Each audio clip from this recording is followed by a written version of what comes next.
जन कृशानं ज्ञानिनामाग्रगण्यं सकलगुणनिधानं वानराणामधीशं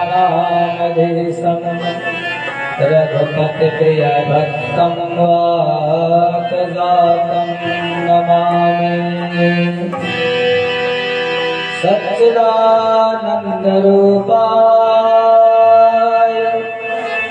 विश्वोत्पत्त्यादिहेतवे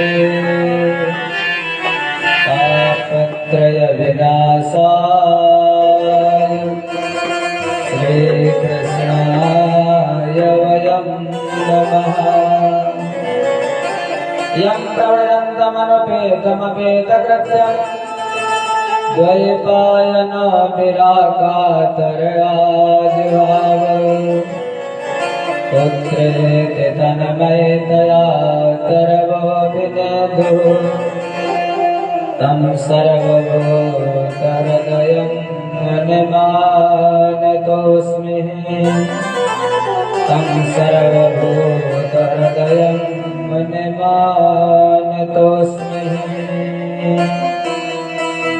प्रेम से बोलो कृष्ण कन्हैया लाल की जय हो। भागवत भगवान की जय हो। शंकर भगवान की जय हो। कथा का प्रथम दिवस हमारे अधिष्ठात्र देवता हैं यहाँ के भोले बाबा, जिनकी शरण में रहो उनका गुणगान करो और हमारी इस कथा को वो निर्विघ्न पूरी करे।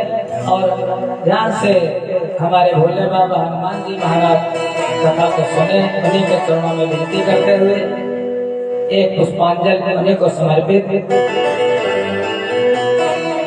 जटाओं में गंगा जी बिहार करे,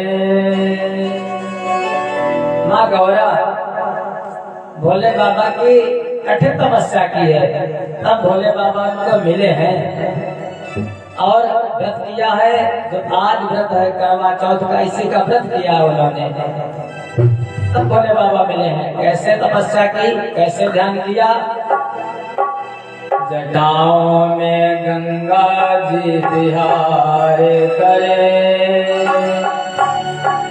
जटाओं में गंगा जी बिहार करे, भक्तों का बेड़ा भोला पार करे।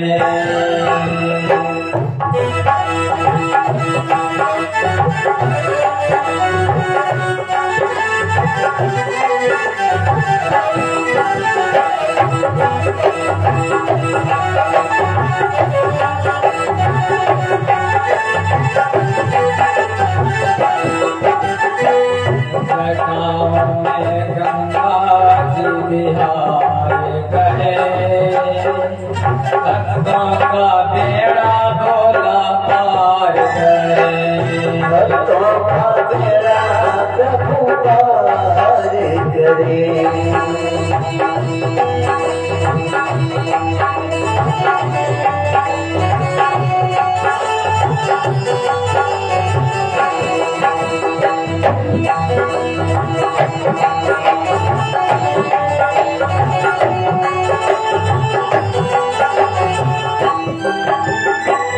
बैठे हैं शंभु विभूति लगाए, बैठे हैं शंभु विभूति लगाए, गले सर्पों का हार सजाए, गले सर्पों का हार सजाए, गले सर्पों का हार सुहाए, गले सर्पों का हार सुहाए।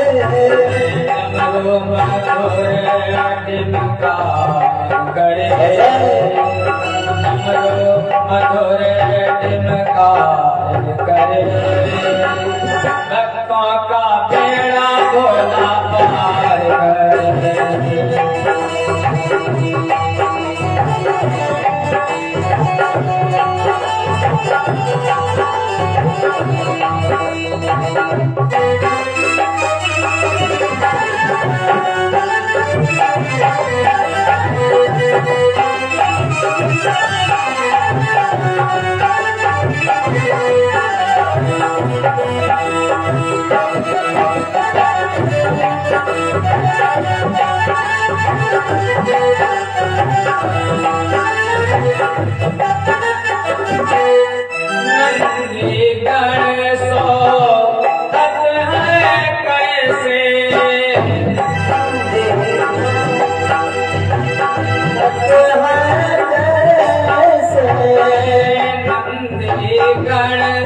सोहत है कैसे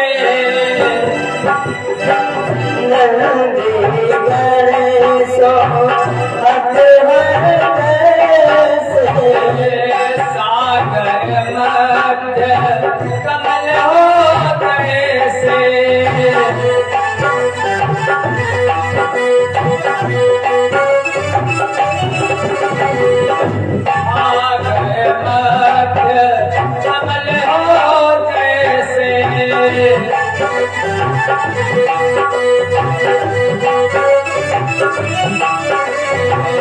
मस्तक पर चंदा उजियार करे मस्तक पर चंदा उजियार करे भक्तों का बेड़ा भोला पार करे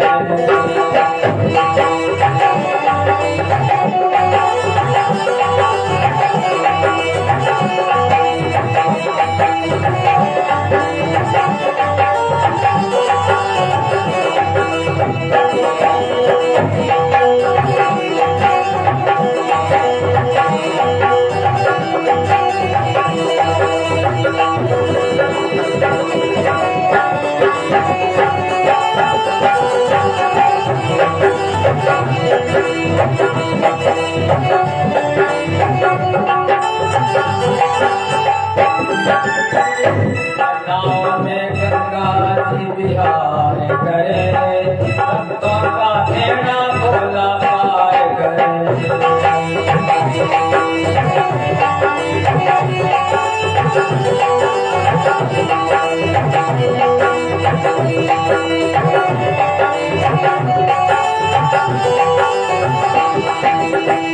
कहे भक्त गण जय बम भोला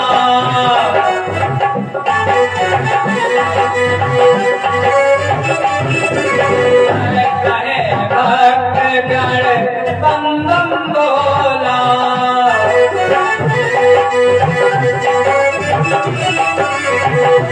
निर्मल हो जाए उनका चोला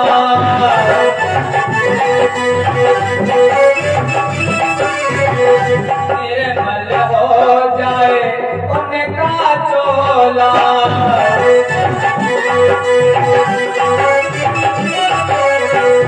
और दर्शन जो इनका एक बार करे दर्शन जो इनका एक बार करे भक्तों का बेड़ा भोला पार करे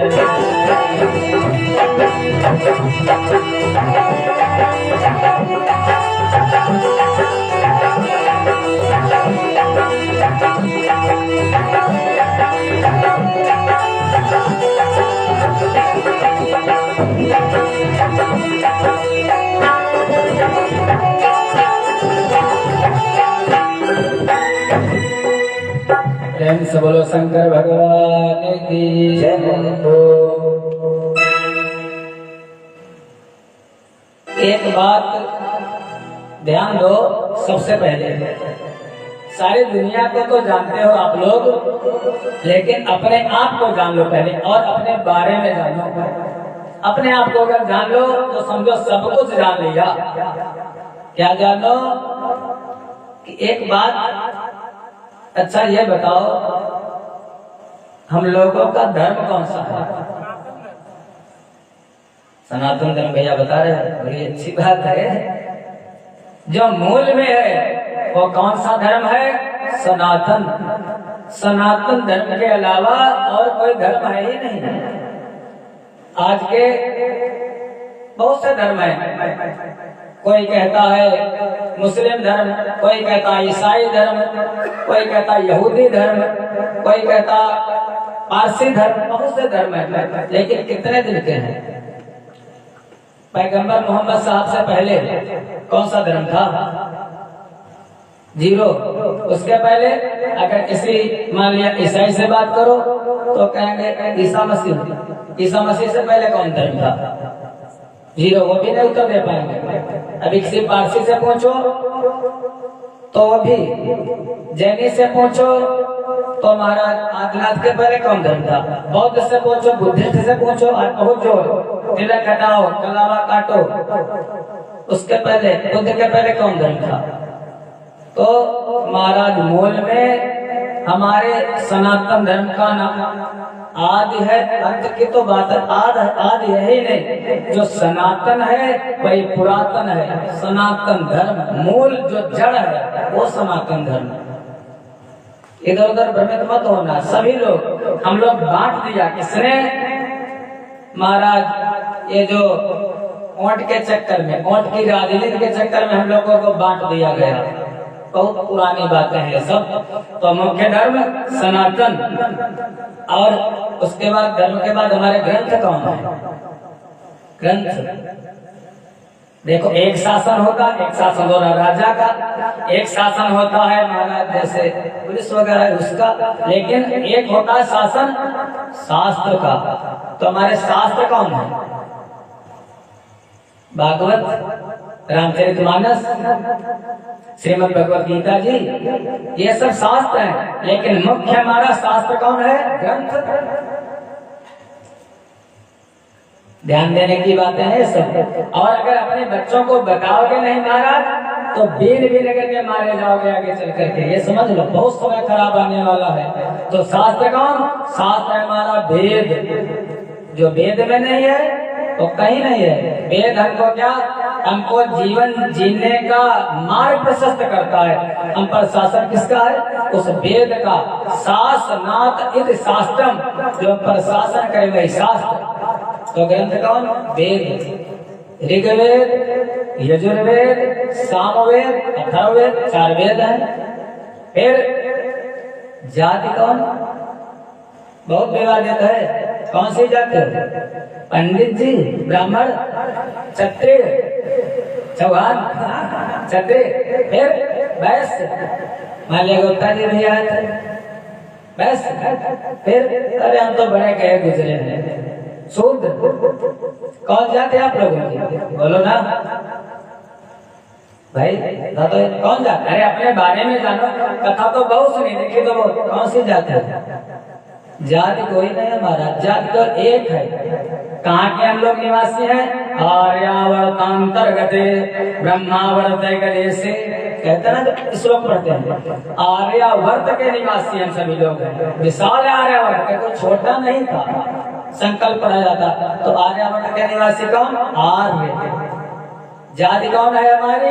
तो आर्य जाति है। जो कर्म जो करने लगा, जो पूजा पाठ करने लगा, उद्बोधन समाज को संदेश देने लगा, ब्राह्मण हो गया। जो समाज की रक्षा करने लगा क्षत्रिय हो गया।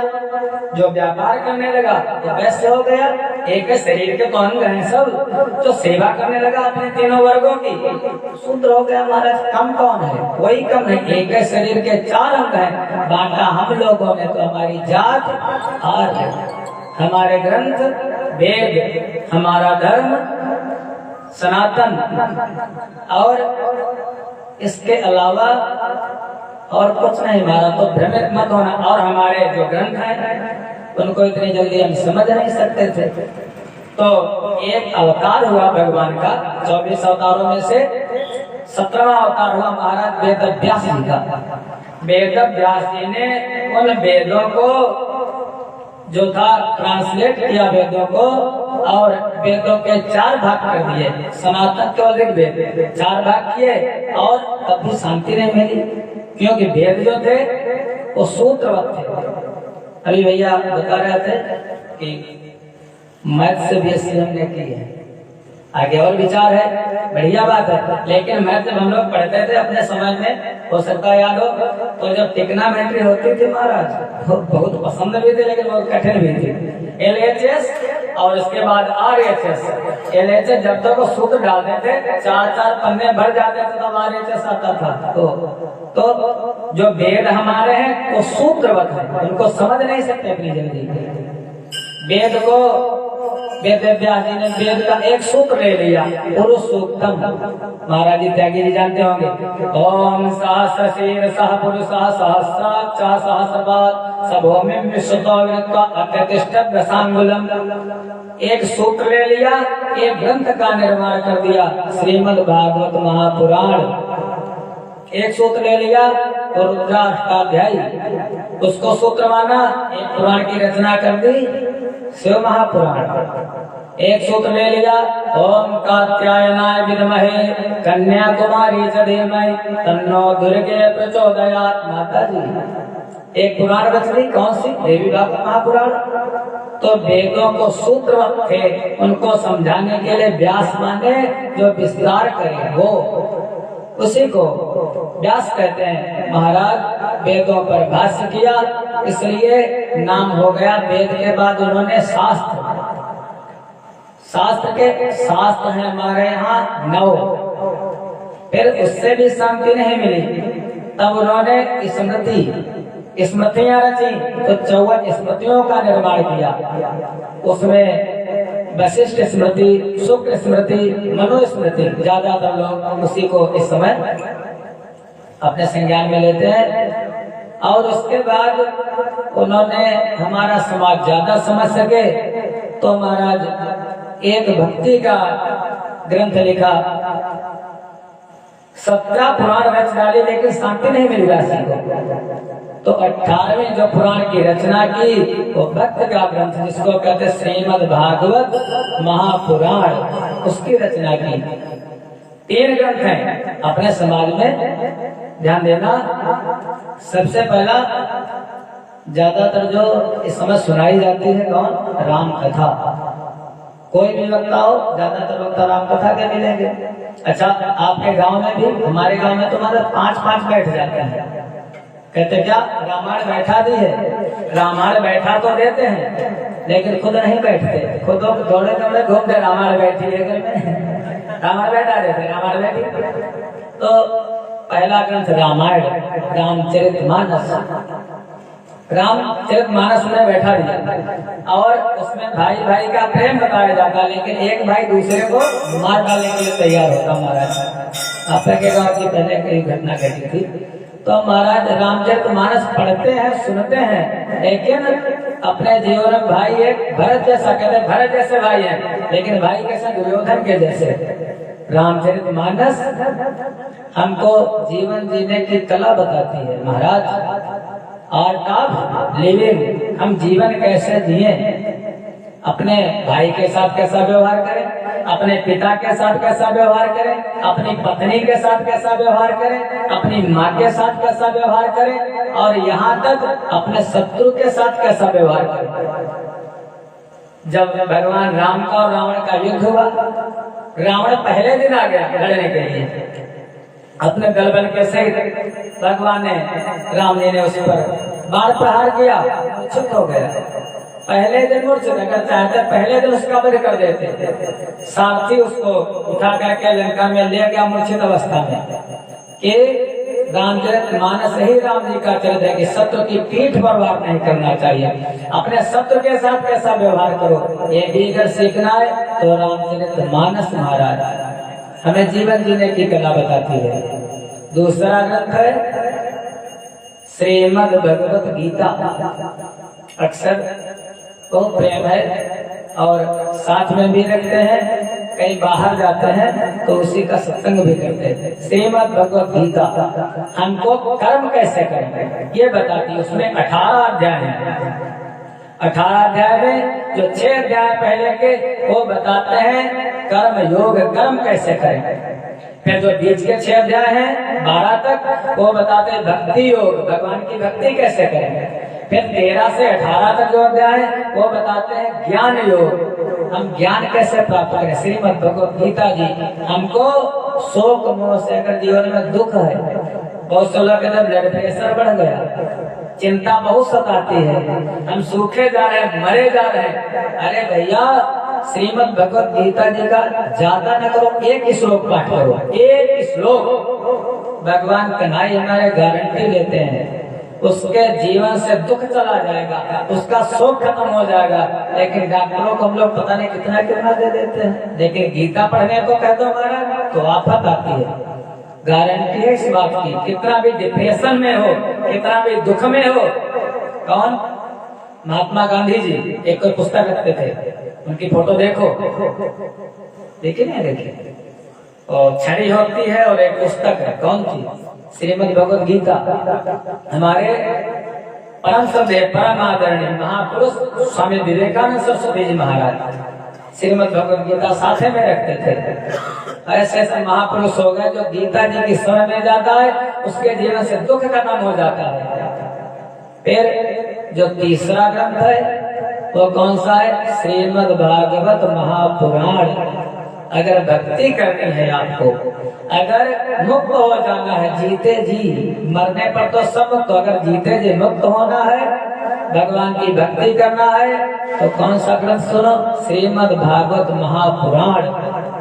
और अब तो ऐसा महाराज इसके बिना कुछ होता ही नहीं। वक्ता लोग कहते हैं कि क्या बड़ी कड़वी दवाई है, भगवान की कथा क्या कड़वी होती है? तो कहते हैं पेड़ा है, पेड़ा में रख करके दे देते हैं तो ले लेते हैं आप लोग। जब सुखदेव जी ने कभी सुनाई होगी परीक्षित को, तो याद करो वहां पर कितने लोग बैठे। अरे सूत जी ने सुनाई है, कहाँ पर? अपने नैमिषे में तो सुनाई है। कितने लोग बैठे हैं? या तो आप लोग मान लिया 20 लोग बैठे, 88,000 ऋषि। सूत जी बोले हे 88,000 ऋषि, कहाँ सुनाई? नैमिष में। तो माइक था न, कोई संगीत था न, कोई वाद्य यंत्र था। 88,000 ऋषि सुना कैसे? जब जंगल में जाओ कभी और जरा सा धीरे से बोलो, जंगल में आवाज कितनी दूर तक जाती है, तो जंगल में बैठ करके सुनाई है भागवत जी की कथा को महाराज। उस सूत जी ने सोना कार्तिक 88,000 ऋषियों को वो श्रीमद् भागवत महापुराण की कथा, इसको सुन करके एक बार अगर कभी बने किसी से, अगर किसी के घर में कोई ग्रह पीड़ा है, कोई प्रेत पीड़ा है, कोई ग्रह दोष है, ऐसे पितृ दोष है, उसकी एक ही दवा है केवल क्या? श्रीमद् भागवत महापुराण। लेकिन ऐसी वाली नहीं, वो घर में बैठ करके वो जो सामने ग्रंथ रखा है पूरी सुनी जाए ध्यान से महाराज, वो 7 दिन में तो बहुत सुनाई जाए तब तो हो सकती है। अगर वह सुन लेता है उसका घर पवित्र हो जाता है, प्रेत पीड़ा, भूत पीड़ा, पितृ दोष सब उससे निवारण हो जाता है महाराज। ऐसे श्रीमद् भागवत की कथा साधारण मत समझना। कौन? भागवत जी में 4 अक्षर है, भा, गा, वा और ता। गा से भक्ति, गा से ज्ञान, वा से वैराग्य और ता से तत्काल।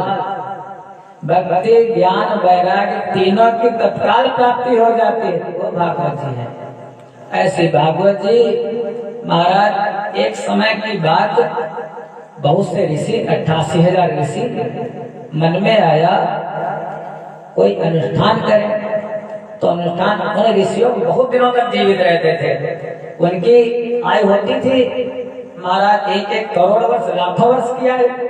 तो उन्होंने सोचा कोई अनुष्ठान करें। कहने लगे कितने दिन का करोगे?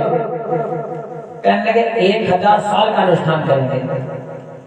देवताओं के 100 साल और हम लोगों के 1000 साल बराबर। उनका समय धीरे चलता, हम लोगों का ज्यादा चलता। सबने कहा अच्छा बताओ कहाँ पर करें? बिहट में मंदिर पर करें चल करके? कहाँ करें? कहने गए अच्छा ये हम लोग जान नहीं सकते हैं, चलो ब्रह्मा जी के पास चलते हैं। ब्रह्मा जी के पास गए सब। ब्रह्मा जी से कहा ब्रह्मा जी बताओ आपने पृथ्वी रची, सबसे बढ़िया स्थान कौन सा है? ब्रह्मा जी ने कहा महाराज मैं पृथ्वी पर गया तो कहीं हूँ नहीं, पृथ्वी की रचना जरूर की मैंने। एक चक्र बनाया ब्रह्मा जी ने और चक्र को छोड़ दिया। कहने लगे ये चक्र जहाँ पर जाकर के रुक जाए, जहाँ पर इसकी धुरी टूट जाए, जहाँ पर इसकी नेम टूट जाए, वहीं पर तुम लोग तपस्या करने लगना, वही स्थान श्रेष्ठ होगा। अब चक्र आगे आगे और सनकादिक ऋषि 88,000 पीछे पीछे चक्र पूरी पृथ्वी का भ्रमण किया, लेकिन कहीं पर रुका नहीं। धीरे धीरे चलता चलता आया होगा, आपके यहाँ भी आया होगा, लेकिन यहाँ पर आ करके उसकी गति धीमे हो गई। जैसे मोटरसाइकिल जब रोकते हैं, गाड़ी रोकते हैं, एकदम नहीं रोक देते उसको, धीरे धीरे पहले से दूसरे में, चौथे से तीसरे में, तीसरे से दूसरे में, तो ब्रेक लगने लगी। कभी यहाँ पर धीरे तो हुआ लेकिन गिरा नहीं। थोड़ी दूर और गया होगा, यहाँ से लगभग 20-30 किलोमीटर, और वो बहुत बड़ा एक वन था, बहुत बड़ा जंगल था, आरण्य मैंने जंगल। उसी जंगल में गया और जंगल में उसकी धुरी टूट गई। नेम, जो बीच की नेम होती धुरी जिसको कहते, वो धुरी टूट गई और चकरा करके नीचे गिरा। जब नीचे गिर गया वहीं पर हमारा सूत जी बैठ गए। 88,000 ऋषियों ने उन सूत जी का तिलक बंधन किया, ऐसे मंच बना दिया किसी वट वृक्ष के नीचे, बरगद के पेड़ के नीचे। वहीं पर जाओ, व्यास करते हैं आज भी उसी स्थान पर बैठ करके तिलक कर दिया बंधन। अब वहां पर श्रोता जो है बहुत ज्ञानी है, सौनक जैसे, वशिष्ठ जैसे, अत्रि जैसे सब ऋषि बैठे हैं, और वक्ता है महाराज सूत जी कथा के। ऐसे कथा प्रारंभ की तो सूत जी ने, अच्छा एक बात और, अगर अपने आप अपने तारीफ करो तो अलग बात, अपने हम इतने महान हैं, अपने मुंह में आप मिट्टू वाले बहुत बड़े आदमी हैं, अगर तुम्हारी कोई दूसरी प्रशंसा करेगा तो फिर क्या बात है।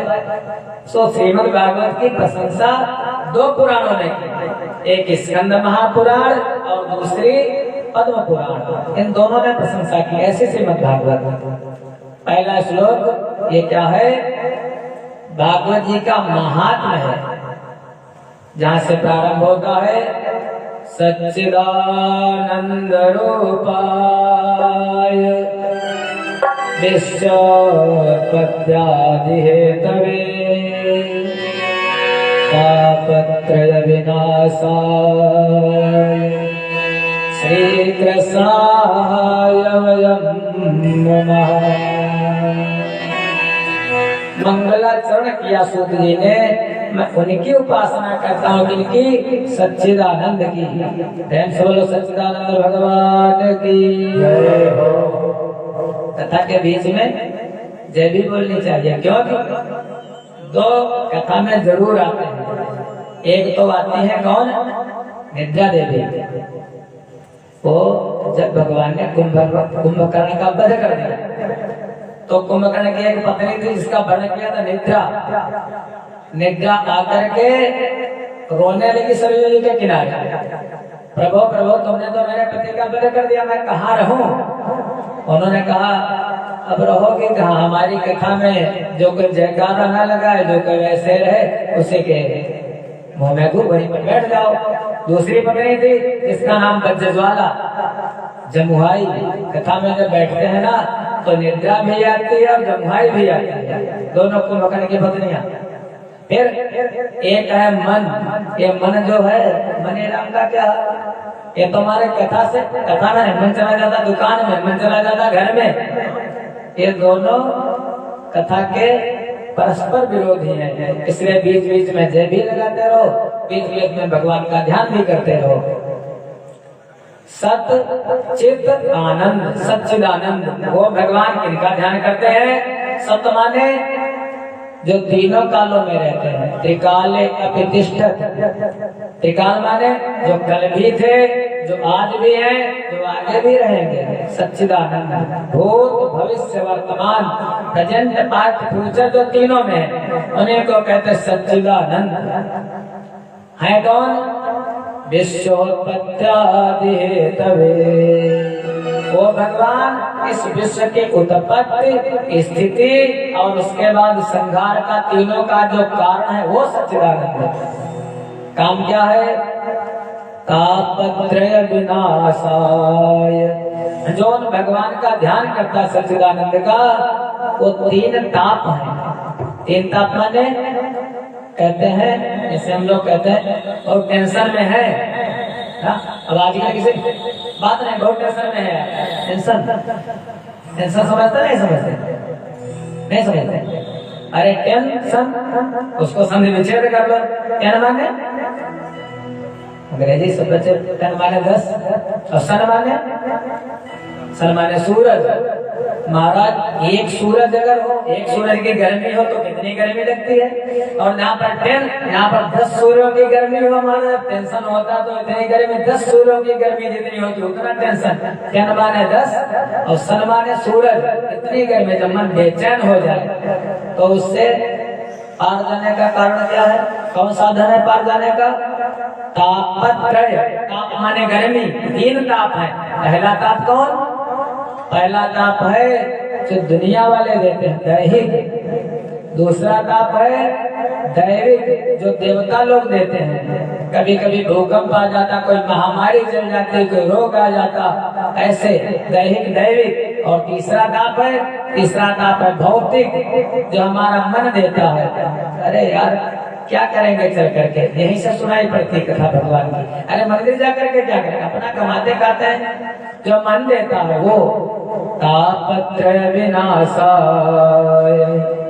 जो भगवान की कथा सुनता है, भगवान का ध्यान करता है, उसके तीनों ताप नष्ट हो जाते हैं। आगे फिर विनती की, कथा सुनाने जा रहे हैं तो जो कथा सुनाने वाले हैं अधिष्ठात्र से यम प्रव्रजन्तमनुपेतमपेत कृत्यं द्वैपायनो विरह कातरयाजुहाव पुत्रेति तन्मयतया तरवोऽभिनेदुः तं सर्वभूतहृदयं मुनिमानतोऽस्मि। यम प्रव्रजन्तमनुपेतमपेत कृत्यं द्वैपायनो विरह कातराजुहाव।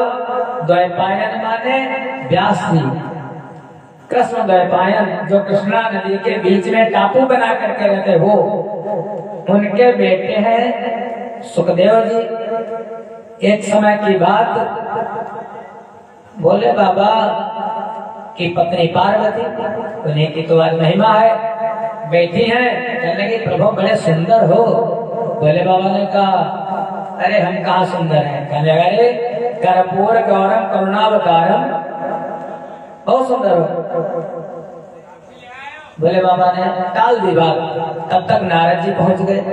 नारद जी पहुंचे, नारद जी ने कहा पार्वती जी से ऐसे बातचीत होने लगी तो बोले बाबा तो ध्यान में थे। कहने लगे, पार्वती ने कहा अरे हमारे भोले बाबा बड़े सुंदर हैं, अपने पति के, अरे हमारे गणेश, हमारा परिवार, अरे देखो ना नारद, भोले बाबा का वाहन नंदी, हमारा वाहन शेर, लेकिन दोनों में कोई विरोध नहीं है। हमारे 2 बेटे खड़ानन गणेश, दोनों में कोई विरोध नहीं है। खड़ानन का वाहन मोर और गणेश का वाहन चूहिया। भोले बाबा के गले में पड़े सांप, सब प्रेम से रहते हैं, कोई विरोध नहीं हमारे परिवार में। नारद ने कहा हमारा भी नाम नारद नहीं, अपने परिवार की इतनी तारीफ कर रही भैया? अच्छा हमारा भी नाम नारद है, मैं बताऊंगा। कहेंगे अच्छा तुम्हारे भोले बाबा बड़े सुंदर हैं। भैया एक बात बताओ, अपने गले में इनके मुंडों की माला पड़ी है, पूछ लेना किसके मुंडों की माला है। अब नारद का काम क्या, इधर के उधर, उधर के उधर, जितना काम हो गया सिंदूर ने बत्ती लगा दी। नारद जी चले गए। अब मैया गौरा पूछने लगी प्रभु एक बात बताओ, बड़े सुंदर हो आप, कर्पूर गौरम करुणावतारम संसार सारम भुजगेंद्रहारम। इस संसार में अगर कुछ सार है तो तुम, लेकिन प्रभु एक बात बताओ, एक गले में जो मुंडों की माला पहनो ये अच्छी नहीं लगती। अरे गले में मुंडों की माला, किसके मुंडों की माला है? भोले बाबा समझ गए कोई आया था क्या? पार्वती जी ने कहा कोई नहीं, ऐसे। कहने के हाँ, बार बार पूछा, कहने नारद जी आए थे। कहने के अच्छा, नारद जी से बस संकेत ही बोले बाबा को। अच्छा नारद जी आए थे, ये मुंडों की माला जो है पार्वती, ये तुम्हारे मुंडों की तो माला है। पार्वती जी ने कहा हमारे मुंडों की माला? लगे हाँ पार्वती, तुम्हारे तो बड़े जन्म हो चुके हैं, लेकिन मैं अविनाशी सच्चिदानंद स्वरूप हूँ, मैं कभी जन्म नहीं लेता। पार्वती ने कहा फिर प्रभु ऐसी कथा सुनाओ इनको दोबारा जन्म न लेना पड़े। बोले बाबा ने कहा ठीक है, एक वक्त केवल माँ पार्वती, अब पार्वती तुमको अमर कथा सुनाता हूँ, इस कथा को जो कोई सुन लेगा अमर हो जाएगा, जन्म नहीं होगा उसका दोबारा। त्रिशूल को आदेश दिया, त्रिशूल ने जितना अंबिका वन है जहाँ भोले बाबा निवास करते हैं, जितने भी पक्षी थे सभी पक्षियों को, पशुओं को, मनुष्यों को, गणों को, सबको वहां से हटा करके किनारे कर दिया, सबको किनारे कर दिया, सबको भगा दिया। किसी बट वृक्ष की कोटर में, बट वृक्ष की खोह में एक कोई तोता था, सुख, उसने कोई अंडा दिया था, अंडा बंध्या था, निष्प्राण था, उससे कोई भय नहीं था, किसी ने ध्यान नहीं दिया। अब भोले बाबा कथा सुनाने लगे, पार्वती मैया हूँ जैसे हम लोग ना कहते जय बोलते रहो, ताली बजाते रहो, तो पहले तो दादी वगैरह सुनाती थी तो बच्चे हुंकारी भरा करते थे, तो पार्वती भोले बाबा सुनाते जाते, पार्वती मैया कह दिया हूँ। बीच में मैया पार्वती को नींद आने लगी, जब नींद आने लगी और कथा क्या होती है, कथा होती है बढ़िया फूलों की सेज, बढ़िया बढ़िया गद्दे, जैसे बैठो नींद आ गई। अभी अगर नौटंकी होती है महाराज, अभी ऑर्केस्ट्रा होता हो तो क्या, वो कांटों की सेज है, कांटों पर अच्छा नींद आती है, फूलों पर वहां पर नींद नहीं आती, बिल्कुल कांटों पर। तो जैसे नींद आई मैया पार्वती लुढ़क गई, जब लुढ़क गई भोले बाबा ने कहा नींद, लेकिन हुंकारी शुरू, हुंकार भर रहा कोई। भोले बाबा ने कहा त्रिशूल से देखो, हमें लगता कोई है यहाँ पर। त्रिशूल ने देखा, जैसे उस कोटर में गया, उसमें से वो बंध्या जो अंडा था वो बच्चा बन गया उसमें, और तोते का बच्चा निकल करके वहां से भाग लिया। त्रिशूल पीछे पीछे वो जाकर के महाराज व्यास जी की जो पत्नी है वो युद्ध स्नान से, युद्ध धर्म से निकल हुई थी, उन्हें के मुख में प्रवेश कर गया। जब प्रवेश कर गया त्रिशूल वहां से वापस हुआ। अब सुखदेव जी गर्भ में है, व्यास जी कहते बेटा बाहर निकलो। 9 महीने बीत गए, 10 बीत, 1 साल बीत गया, 2 साल बीत गए। कहने लगे व्यास बेटा बाहर निकलो। सुखदेव कहते नहीं, अगर बाहर निकलूंगा माया घेर लेगी, बाहर नहीं निकलूंगा पिताजी। धीरे धीरे जब 8 वर्ष बीत गए, अब उन्होंने कहा अब तो निकलो। तब सुखदेव जी निकले, कहने लगे रुकूंगा नहीं घर में। सुखदेव जी ने जन्म लिया और अपना नार वगैरह लेकर के वहीं से चल दिए। तब व्यास जी कहते हैं यम प्रवृजन्तमनुपेतमपेत कृत्यं द्वैपायनो विरह कातरया जुहावो उत्पेति तन्मयतया तरवोऽभिनेदुः। रोते हैं आप, हाँ बेटे रुक जाओ, वापस आ जाओ, वापस आ जाओ।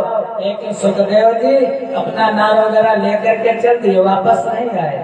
8 साल का और चलते चलते चले गए, जाकर के जंगल में घनघोर तप करने लगे उस परमात्मा को पाने के लिए। इधर व्यास जी को जो पुत्र का वियोग होता है महाराज, हम हो आप हो, अगर बेटा कहीं बाहर चला जाए कितनी याद आती है उसकी, व्यास जी को याद आती है।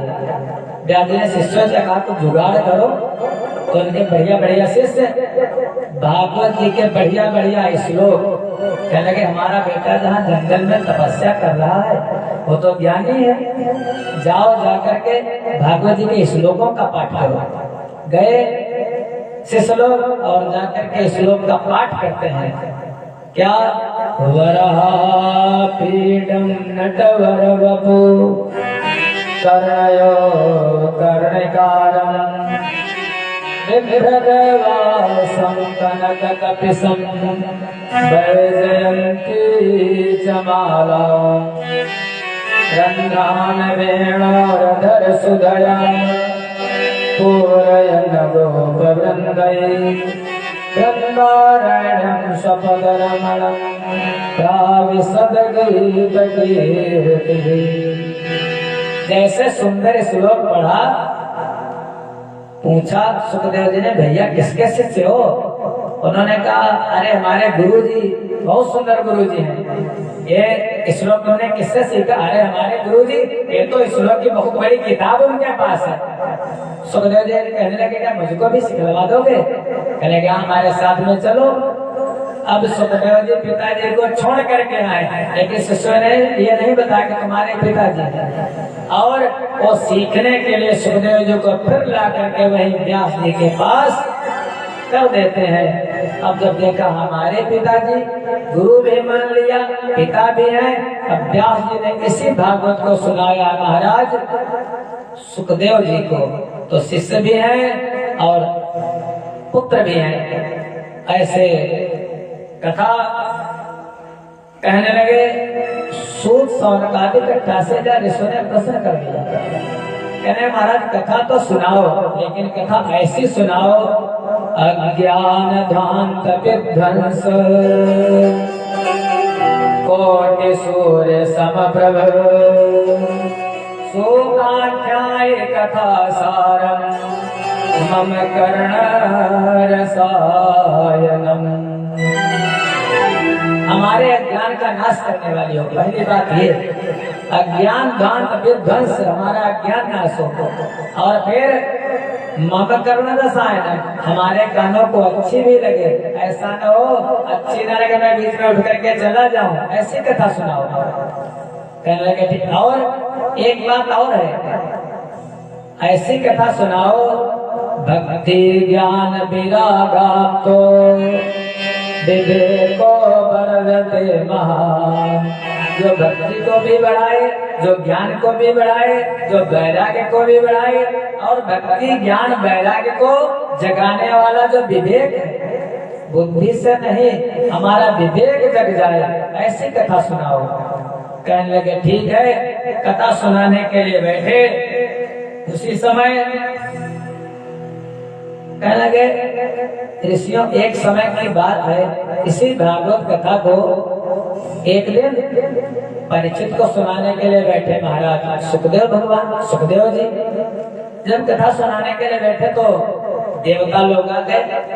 3 बाधाएं रही, दुनिया वाले ने वो दैहिक, जो देवता लोग ने वो दैविक। देवता लोग आ गए, अमृत का कलश लेकर के बढ़िया सुखदेव जी के आगे, सुखदेव जी के आगे रख दिया। कहने लगे क्या लाए हो? कहने लगे अमृत का कलश लाया, इसको तुम जो परीक्षित है इसको पिला दो, अमर हो जाएगा। और जो कथा है इस कथा को हमको सुनाओ। देवता लोग अहंकार से बढ़कर के आए थे, बहुत अहंकार भरा था। अरे मैं देवता हूँ, मैं मनुष्य तो श्रेष्ठ हूँ। देवता लोग हम लोगों को अच्छा नहीं मानते। क्या मानते हैं? हम लोगों को पशु मानते हैं। देवता लोग बहुत नीचा मानते हैं हम लोगों को। कहने लगे कि अमृत कलश किस लिए सुनाने जा रहे हो कथा परीक्षित को महाराज? कहने लगे अमर होने के लिए। कहने लगे अमृत पिला दो। परीक्षित इसको तक्षक क्या, तक्षक का बाप दाता भी है, काटे मरेंगे, अमर हो जाएंगे, कथा हमको सुनाओ। सुखदेव जी ने कहा तुम्हारे मन में क्या है? तुम्हारे मन में तो विरोधाभास है। भगवान की कथा सुनने के लिए पहले तो वह अहंकार से भर करके बढ़िया बढ़िया विमानों में अपने शरीर को सजा करके मुकुट लगा करके खूब बढ़िया टनाटन अहंकार में आयो। इसलिए सुखदेव जी ने कहा देवताओं क्वा काचा क्वा कथा लोके, क्वा सुधा क्वा कथा लोके, क्वा काचा क्वा मणिर्महा। कहा ये भगवान की इतनी बढ़िया कथा, कहाँ एक कांच का टुकड़ा और कहाँ एक चिंता मणि, उससे तुम तुलना करते हो अमृत की।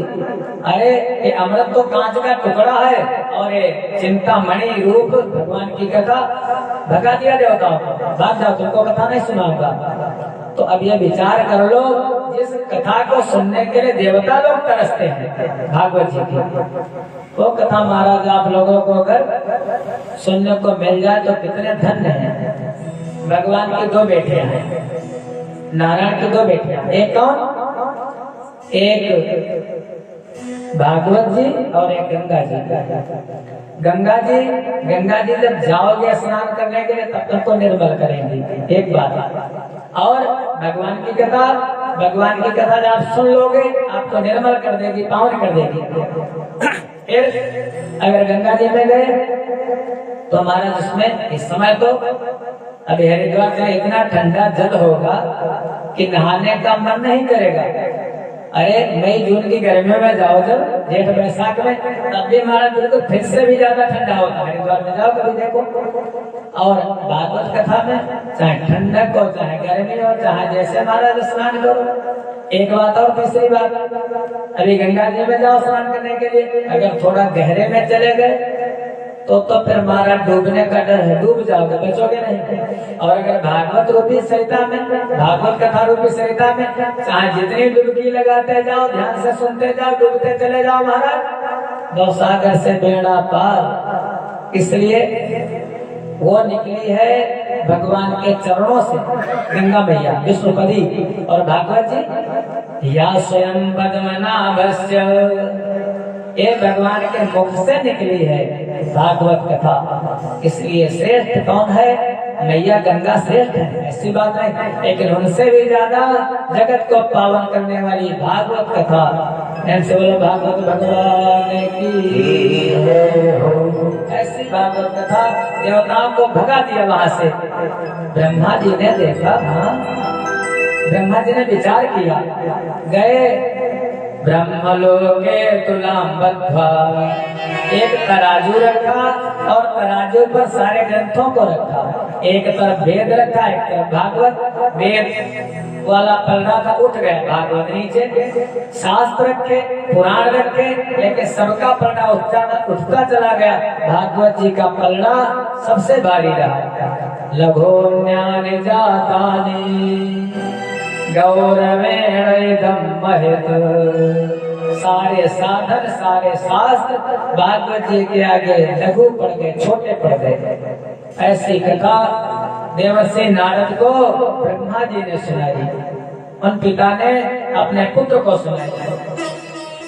सौनकादिक सुनेगा, ब्रह्मा जी ने सुनाई, और हमने सुना है इनको कथा महाराज ब्रह्मा जी के पुत्र सनकाद ऋषि, उन्होंने भी सुनाई। पहले तो कथा सुनाई जाती थी बहुत दिनों तक, महीनों, लेकिन जो कथा का सप्ताह पारायण वो तो सनकाद ऋषि ने ही प्रारंभ किया। चले कि हाँ वो भी बात है। एक समय की बात, देवर्षि नारद पृथ्वी पर घूमने लगे, विचरण करने लगे। हरि क्षेत्रम कुरुक्षेत्रम श्रीरंगम सेतुबंधनम, हरिद्वार गए, कुरुक्षेत्र गए, श्रीरंग भगवान गए, रामेश्वर गए, लेकिन शांति नहीं मिली। शांति क्यों नहीं मिली? देखा क्या? आश्रम यवन रुद्धानि, जो आश्रम जो तीर्थ है वहाँ पर यवन लोगों ने उनको अवरुद्ध कर दिया। समझे नहीं? यवन माने दुष्ट लोग, मलेच्छ लोग। वहाँ पर होटल बना करके हटाए सटाए भेज करके तीर्थ नहीं जाता, तीर्थ में भी पाप करने जाता है। अच्छा तीर्थ जाओ, मान लिया गंगा जी स्नान करने जाओ, और वहीं पर चोर भी जाते, वहीं पर जेब कतरे भी जाते, तो महाराज क्या पुण्य करने जाते हैं? वो तो पाप है कमाने। तीर्थ पर पाप भी होता है, और तीर्थ का क्या हुआ पाप?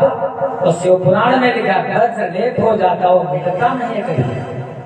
तो कहने लगे, देखा मैंने तीर्थों की हालत खराब। फिर मैंने जब पृथ्वी पर देखा, तो जब घर में जाकर के देखा, तो वहां पर क्या देखा हमने? सत्यम नास्ति तपः शौचम दया दानम न विद्यते। सत्यम नास्ति, सत्य का तो नाम है निशान नहीं है। सत्य कोई बोलता नहीं महाराज, और जब से मोबाइल आ गया तब से तो सत्य का नाम है नहीं। पता चला कहाँ हो महाराज? अब वो घर में भले को बैठे, अरे बाहर हो, मोटरसाइकिल से आ रहे हैं, कहाँ पर हो? बस माहौली आ गए। मोबाइल पर महाराज 1000 झूठ बोलता है। तो सत्यम नास्ति, तपस्या का तो नाम ही निशान नहीं, दया का तो नाम ही निशान नहीं। दया दानम न विद्यते उदरम भरिणो जीवा, केवल अपने पेट पालने का साधन करता है। माता पिता भी यही बताते हैं, मात पिता बालकन बुलावे उदर भरे से धर्म सिखावे। ये सब देख करके और देखा क्या, तरुणी प्रभुता के है श्याल को बुद्धिदायक कहा। घर में शासन किसका है? पति का नहीं, पत्नी का। सलाहकार कौन है? भाई से कोई सलाह नहीं लेता, सलाह लेता है साले से, श्याल को बुद्धिदायक कहा।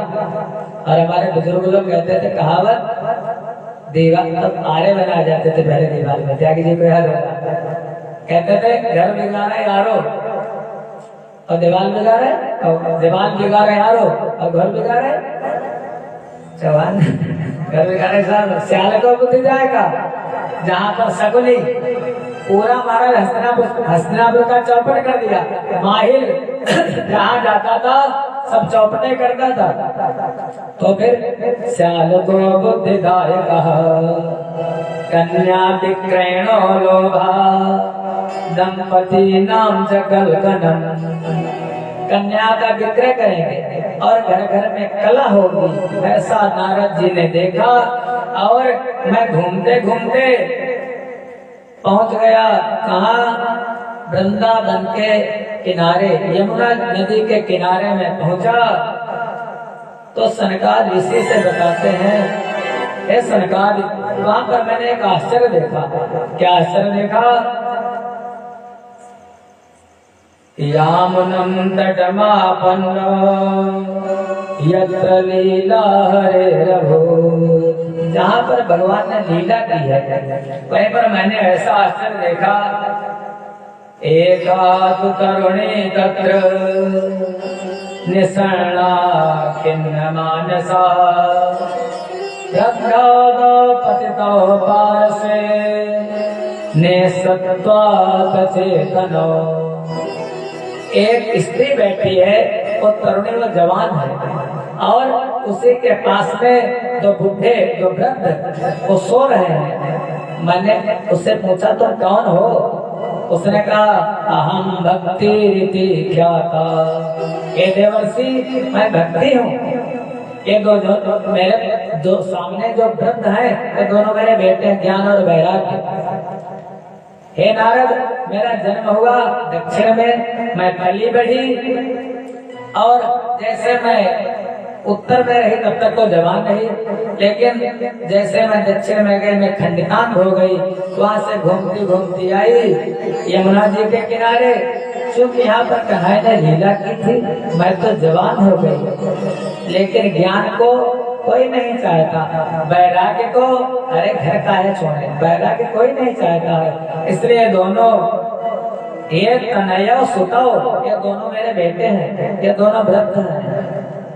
हे नारद, कोई जुगाड़ करो, जवान हो जाते। ये भी नारद जी ने तुरंत गीता का श्लोक पाठ किया। महाराज ने जमुहाई ली और जमुहाई लेकर के फिर लुढ़क गए। फिर उसके बाद से नारद ने महाराज उपनिषद के श्लोक मंत्र पढ़े, वेद के मंत्र पढ़े, लेकिन थोड़ी जमुहाई आती फिर लुढ़क जाते हैं। वहां से तब तक आकाशवाणी हुई, हे नारद, ये साधन हमको केवल संत ही बता सकते हैं, संतों कला साधन कोई नहीं बता सकता। भक्ति कहने लगी थोड़ी देर और रुक जाओ, हमको शांति मिलती है।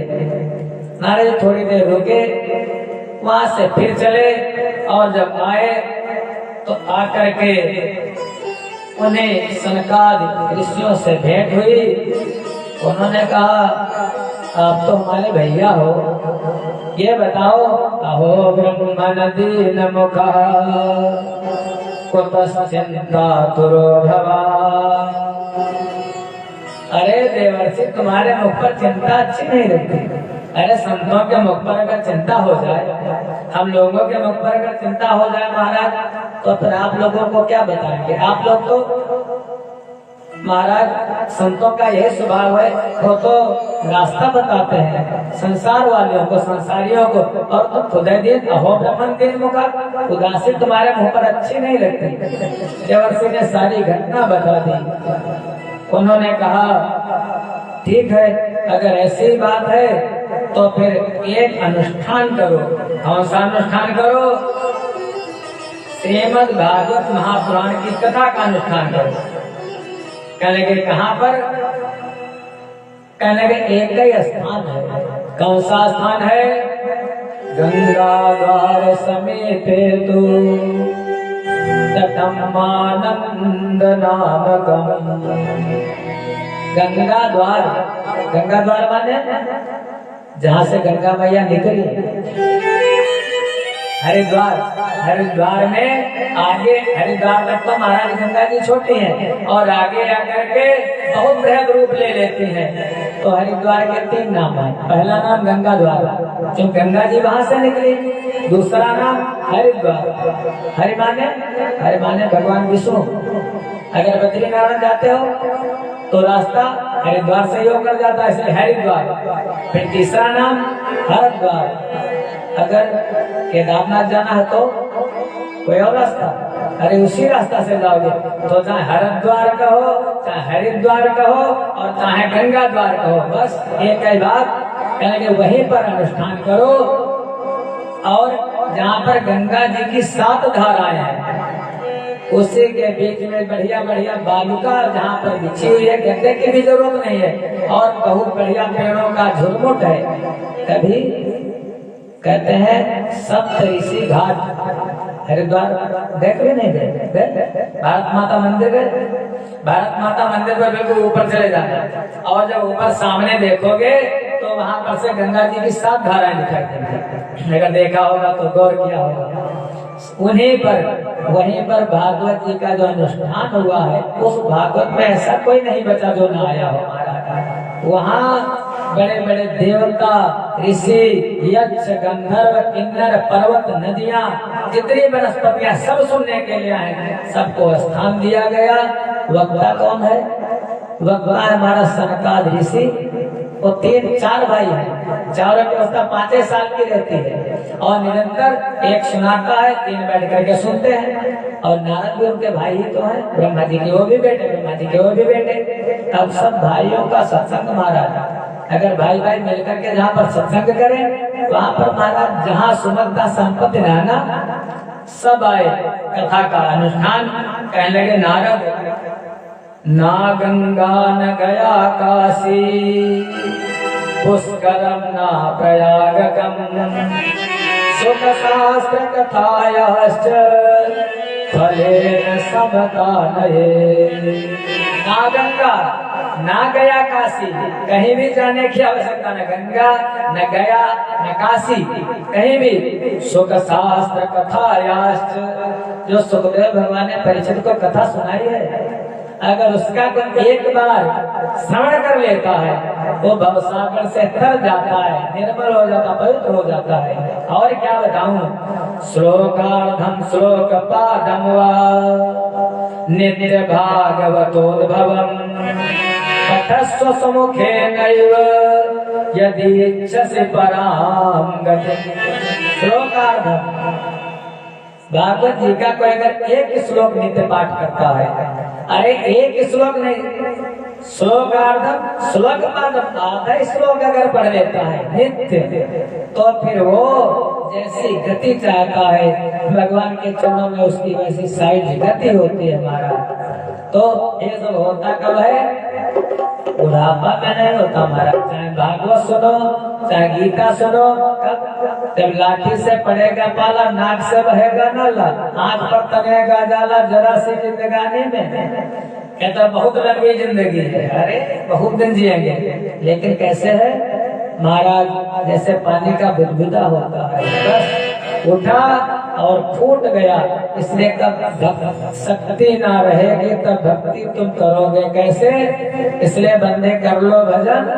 और आजकल तो बूढ़े कम मरते हैं और जवान ज्यादा ही मरते हैं महाराज। चाहे जहाँ देख लो, चाहे डेंगू हो, चाहे एक्सीडेंट हो, तो बस जैसे हम स्टेटस देखते हैं या स्टोरी देखते हैं, वो क्या है गाना है, चला गया चांद, वही लगा देता। समझ जैसे वो गाना लगे समझो कोई गया।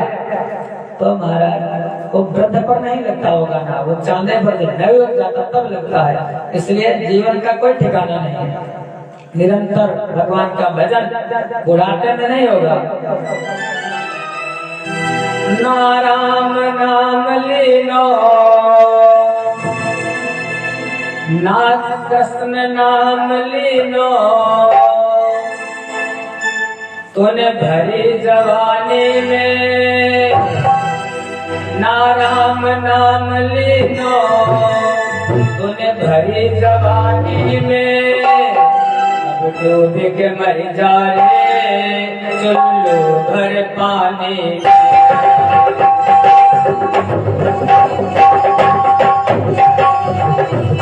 ना राम नाम लेनो, ना हरि को नाम लेनो, तन भरी जवानी में मर जाए चलो बर्बादी में, मर जाए चलो बर्बादी में।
मर जाए चुल्लू बर्बादी में, मर जाए चुल्लू बर्बादी में। ना राम नाम लेनो, ना राम नाम लेनो, तूने भरी जवानी में अब डूब के मर जा रे चुल्लू भर पानी में। मर जाए चुल्लू बर्बादी में।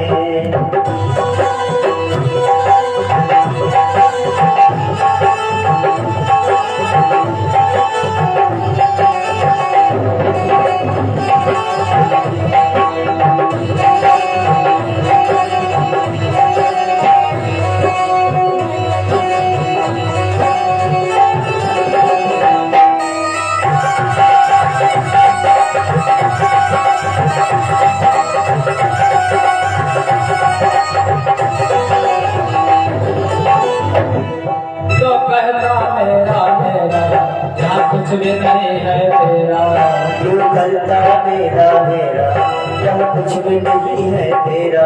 जो कहता मेरा मेरा, यहाँ कुछ भी नहीं है तेरा। क्यों करता मेरा मेरा, यहाँ कुछ भी नहीं है तेरा। एक दिन होगा भैया तेरा मरकट पर तेरा, एक दिन होगा भैया तेरा मरकट में तेरा। एक दिन होगा भैया तेरा मरकट पर डेरा, एक दिन होगा भैया तेरा मरकट में तेरा। कुछ कमा नहीं पायो, कुछ कमा नहीं पायो इतनी जिंदगानी में, अब डूब के मर जाने चुल्लू भर पानी में। मर जाए चुल्लू भर पानी में। ना राम नाम लेनो, ना हरि को नाम लेनो, तन भरी जवानी में मर जाए चुल्लू भर पानी में। मर जाए चुल्लू भर पानी में।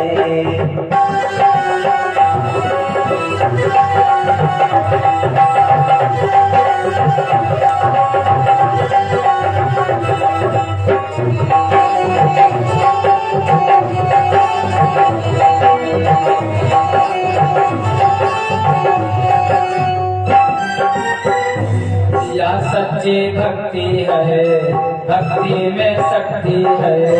यह सच्ची भक्ति है, भक्ति में शक्ति है। यह सच्ची भक्ति है, भक्ति में शक्ति है। यह सच्ची भक्ति है, भक्ति में शक्ति है। इस भक्ति से भैया मिल जाएगी मुक्ति है। इस भक्ति में भैया मिल जाएगी मुक्ति है। इस भक्ति से भैया मिल जाएगी मुक्ति है। भक्ति से भैया मिल जाएगी मुक्ति है। तूने बालापन खोयो, तूने बालापन खोयो, सारा जीवन खोयो इस आनाकानी में। अब डूब के मर जाए सुंदर पानी में। मर जाए चलो बरबादी में।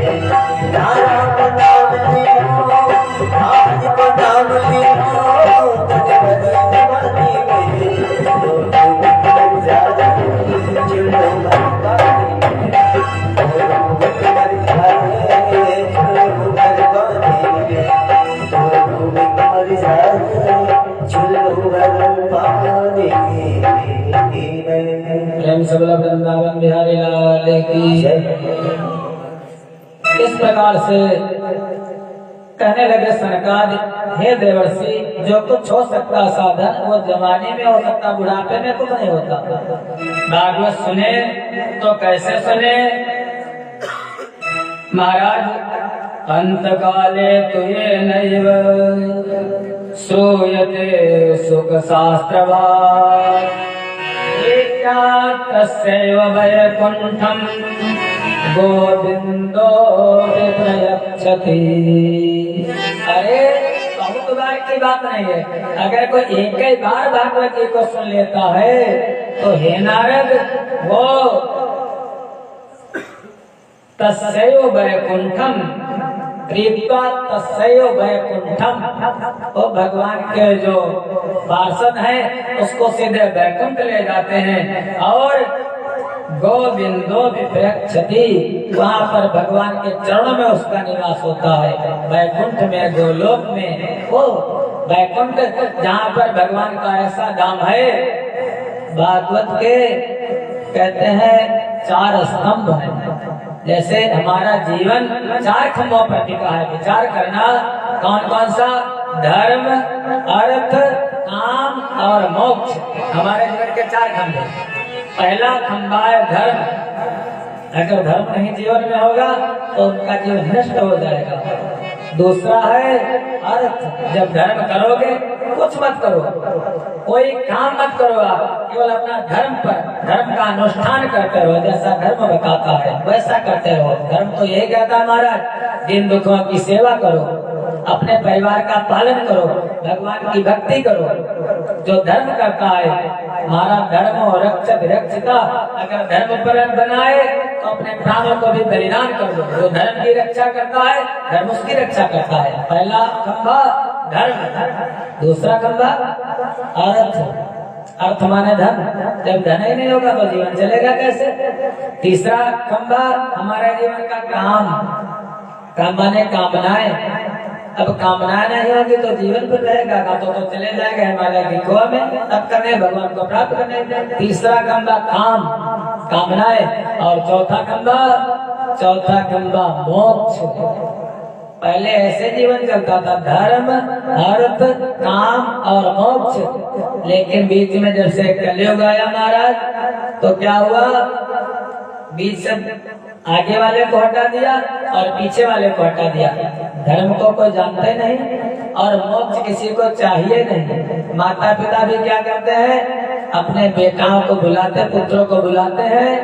गोस्वामी जी ने लिख दिया है, मात पिता बालकन बोलावहे,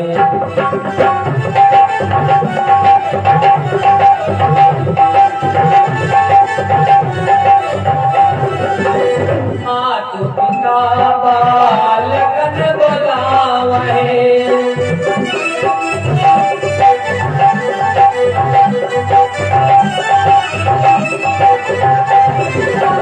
उदर भरे सोई धर्म सिखावहे।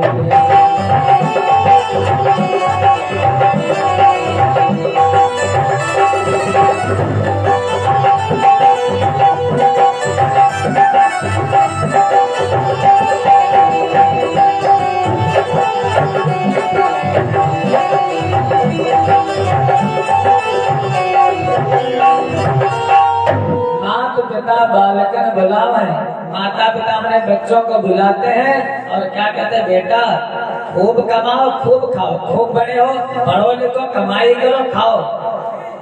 उदर भरे, तुम अपने पेट का पाल। कोई माता पिता अपने बेटे को धर्म की शिक्षा नहीं देता, कोई माता पिता अपने बेटे को ये नहीं कहता मोक्ष प्राप्त करो, जबकि कहते हैं जाके प्रिय राम वैदेही तजिए ताय कोट बैरी सब जगत परम स्नेही।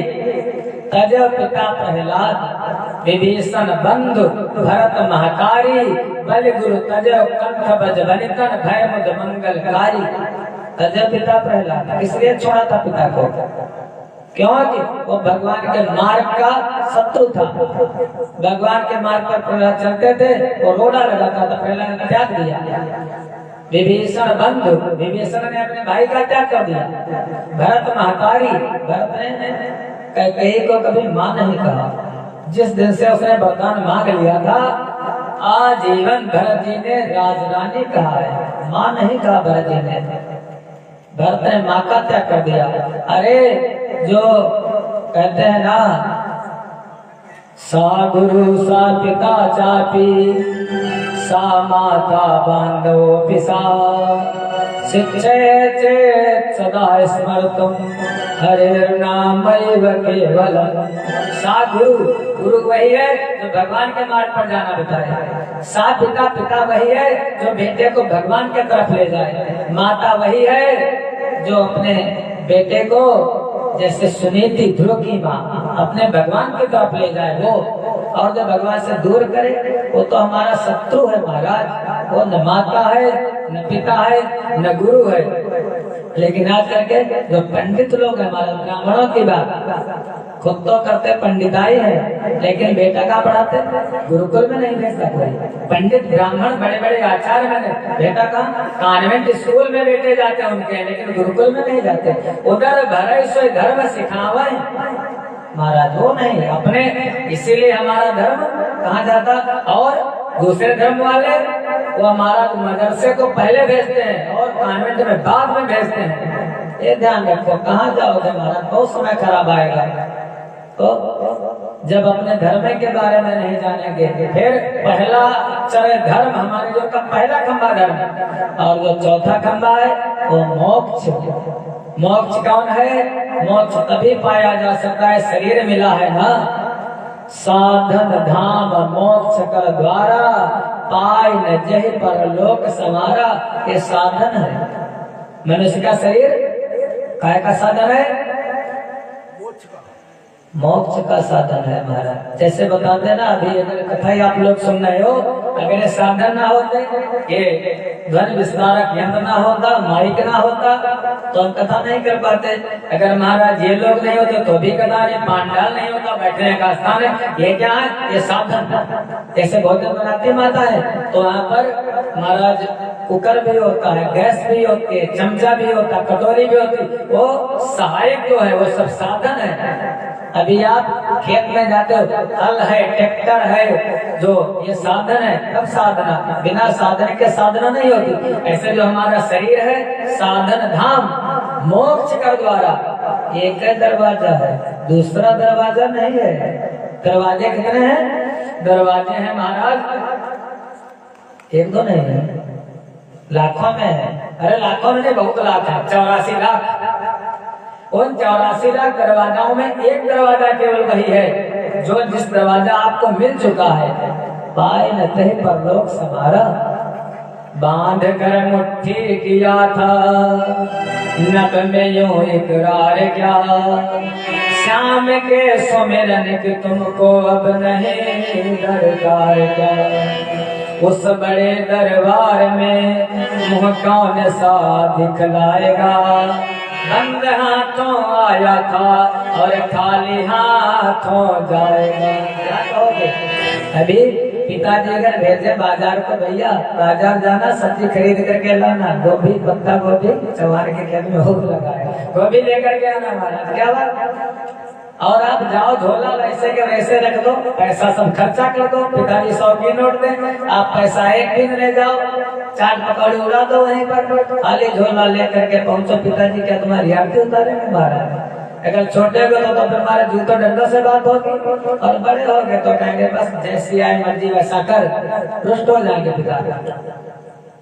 और परम पिता ने आपको बहुत कुछ दिया है, यहाँ पर भेजा है, मुट्ठी बांध करके बहुत कुछ, जा बेटा वहाँ पर पुण्य अर्जित करना और मुक्त हो जाना। लेकिन आप लोग क्या करते हो, यहीं पर सब लुटा देते हो, और जो दरवाजा है एक कहीं पर बढ़िया सा कोई नौटंकी हो रही है, किसी हाल में, बढ़िया हाल में, या पिक्चर चल रही थी, बढ़िया पिक्चर चल रही थी, अरे ऑर्केस्ट्रा हो रहा समझो बढ़िया, वहाँ पर बहुत से लोग बैठे थे, अचानक उस हाल में आग लग गई। एक अंधा भी बैठा था, देव संयोग से अंधे को दिखाई नहीं देता था, अब अचानक आग लगी, सब भागे, उठ करके भाग रहे, दरवाजा निकलने का केवल एक, अब अंधा भी जलने लगा, भागे कैसे भागे, तब तक के कोई आ गया भला आदमी, उसने कहा सूरदास ऐसा करो, दीवार पकड़ लो, और दीवार पकड़ करके धीरे धीरे किनारे चले जाओ। अंधा दीवार पकड़ लिया, और पकड़ करके जैसे पहुंचा दरवाजे के पास, उसके खुजली होने लगी सर में, अब सर खुजाने लगा, ऐसे दीवार हाथ से छूट गई, और जब सर खुजाना बंद हुआ, दरवाजा निकल गया। आग जोर पकड़ रही है, आग और तेज हो रही है, लपट और तेज हो रही है, चला जा रहा है। अब फिर घूम करके आया, जब फिर दरवाजे के पास आया, पीठ में खुजली होने लगी, खुजाने लगा, हाथ छोड़ दिया, फिर दरवाजा निकल गया।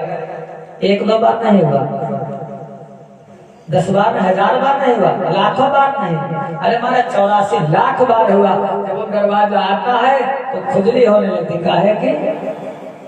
कहीं विषयों की, कहीं भोगों की, कहीं महाराज घर की, कहीं मकान की, कहीं गाड़ी की, कहीं मोटर की, ये खुजलियां होने लगती हैं। वो अंधा कौन है? खुद आप लोग समझदार हो सब महाराज, अंधा जीव ही है। ये जो संसार के विषय वासना है, ये खुजली है, और 84 लाख जो योनियां हैं, उसमें केवल एक दरवाजा यही है, मनुष्य का साधन धाम मोक्ष का द्वारा, पाए न तही पर लोक संवारा। आगे कहते हैं बाबा, सो परत्र दुख पावई, सिर धुनि धुनि पछताई, काल है कर्म है ईश्वर है, मिथ्या दोष लगाए। अच्छा लगता, कुछ समझदार आप लोग हो जो ऐसा नहीं कर पाते हैं, सो बार दुख पाते हैं जीवन में। अरे अनेकों जन्म दुख पाते रहते हैं, दोष किसको देते हैं? काल माने समय को। अरे क्या बताऊं, समय नहीं था हमारे पास, टाइम ही नहीं था। बड़े बड़े सेठ लोग दुकान पर बैठे, लेकिन पैसा दे देंगे, लेकिन सत्संग में आने का उनके पास टाइम नहीं है, काल है, समय नहीं है। लेकिन जब वो आ जाते हैं, जब काल सर पर आएगा, टाले ना टलेगा, यमदूत कहते चलो, अब उससे कह देना अरे टाइम नहीं है, थोड़ी देर बाद चलेंगे, वो महाराज तुरंत ले जाते हैं। तो फिर दूसरा दोष किसको देते हैं? कर्म को। अरे हमारे कर्म में ही नहीं था, बड़ा बढ़िया भगवान का मंदिर तो बड़ा बढ़िया बना था, सब तीर्थ बने थे, कथा बड़ी सुंदर हो रहे थे, गंगा में, लेकिन टाइम कर्म में नहीं हमारे था। अरे कर्म भगवान ने तुमको जन्म दे दिया, क्या तुमसे कहने आगे कि वृंदा बनाओ, कथा सुनो? काल नहीं, कर्म है, कर्म को दोष देते हैं। और तीसरे, वो तो सीधे सीधे इतने महान आदमी है वो भैया, वो किसको दोष देते? अरे भोले बाबा की इच्छा ही नहीं रहा, माता जी की चाहती तो बुला ही लेते, भगवान की इच्छा ही नहीं थी, ईश्वर को दोष देते हैं। काल है, कर्म है, ईश्वर है, मिथ्या दोष लगाए, झूठा दोष देते हैं, अपनी गलती नहीं देखते, और बार बार ऐसे उनकी गति होती है। चौथा धाम का चौथा द्वार, चौथा खंबा है मोक्ष। मोक्ष माने भगवान का ऐसा धाम, यद गत्वा न निवर्तन्ते, तद्धाम परमं मम। भगवान कहते हैं मेरा धाम ऐसा है जहाँ पर जाने के बाद कोई दोबारा वापस नहीं आता। तो ये कर लो महाराज, क्योंकि जन्मत मरत दुसाध खोई, जब मरोगे तभी अमर हो क्या। अब लोग महाराज कोई मन हम भी, जब मरोगे बहुत दुख होगा। अरे 1000 बिच्छू एक साथ काटे प्राण निकलते हैं तो इतने दुख होता है। फिर मरने के बाद आओगे दोबारा नहीं आओगे। इतने कर्म तो अच्छे किए, लेकिन आप लोग तो नहीं आगे वाला। जब भागवत तो सुन लेता है, विश्वास करो, आता नहीं है। लेकिन मान लिया जो आज करते हैं, जब फिर दोबारा जन्म, पुनर्जन्म पुनर्मरणम, अगर दोबारा आना पड़ा तो पैदा होने में भी माँ जन्म दुखो जरा दुखो जाया दुखो पुनः पुनः, बार बार जन्म लेने में, बार बार बनने में बड़ा दुख होता है। इसलिए ऐसे कर्म करो कि दोबारा इस संसार में आना ना पड़े। धर्म अर्थ काम और मोक्ष जीवन के 4 डंडे, ऐसे भगवान की कथा के भी 4 डंडे, नाम रूप लीला और धाम। भगवान का नाम पहला खंबा। कोई भी कथा आप सुनोगे, चाहे भागवत चाहे रामायण चाहे देवी भागवत, पहला खंबा होगा भगवान का नाम। नाम की चर्चा होगी। अरे रामचरितमानस में ही 18 दोहे से लगा करके 27 दोहे तक भगवान के नाम की महिमा है, नाम की चर्चा की गोस्वामी जी ने। फिर दूसरा खंबा है रूप। कोई भी कथा सुनोगे भगवान के रूप की चर्चा होगी। अगर शिवपुराण सुनोगे तो कर्पूर गौरव कर्णावतार, भगवान भोले बाबा बड़े सुंदर। रामचरितमानस सुनोगे तो राम जी के रूप की चर्चा, राजेंद्र धन सहायक, भगत विपद बंधन सुखदायक। अगर भागवत सुनोगे तो महाराज कन्हई कितने सुंदर हैं। अधरम मधुरम बदनम मधुरम नयनम मधुरम हस्तम मधुरम, उनके रूप की चर्चा। तो दूसरा खंबा रूप और तीसरा खंबा भगवान की लीला। जो कुछ भी नेत्रों से देखते हो भगवान की लीला के अलावा कुछ नहीं है। और चौथा खंबा धाम, भगवान का वो धाम जहाँ से जाकर के दोबारा आना नहीं पड़ता। सरकार कहने लगे हे नारद, एक तुमको कथा सुनाता हूँ। और वो भी कथा सुनाने लगे। कौन कथा सुनाता हूँ भैया? बहुत पुरानी कथा है, बहुत पुरानी। अत्र ते कथयिष्यामि इतिहासं पुरातनम्, यस्य श्रवणमात्रेण पापहानि प्रजायते। अत्र ते कथयिष्यामि, ऐसा कथन, ऐसा इतिहास पुरातन, बहुत पुराना है, लेकिन जिसको सुन लेने से पाप हानि प्रजायते, सारे पाप नष्ट। इस कथा को जो कोई सुनता है उसके सारे पाप नष्ट हो जाते हैं। नारद जी कह रहे जल्दी सुनाओ, कौन सी कथा है? कहेंगे एक नदी है, जिस नदी का नाम है तुंगभद्रा। तुंगभद्रा नदी के किनारे एक गांव है, जिस गांव का नाम है उत्तम नगर। कहने लगे हे नारद, तुंगभद्रा तटे पूर्व भूतत पत्तन उत्तमम्, यस्य वर्णा स्वधर्मेण सत्य सत्कर्म तत्परः।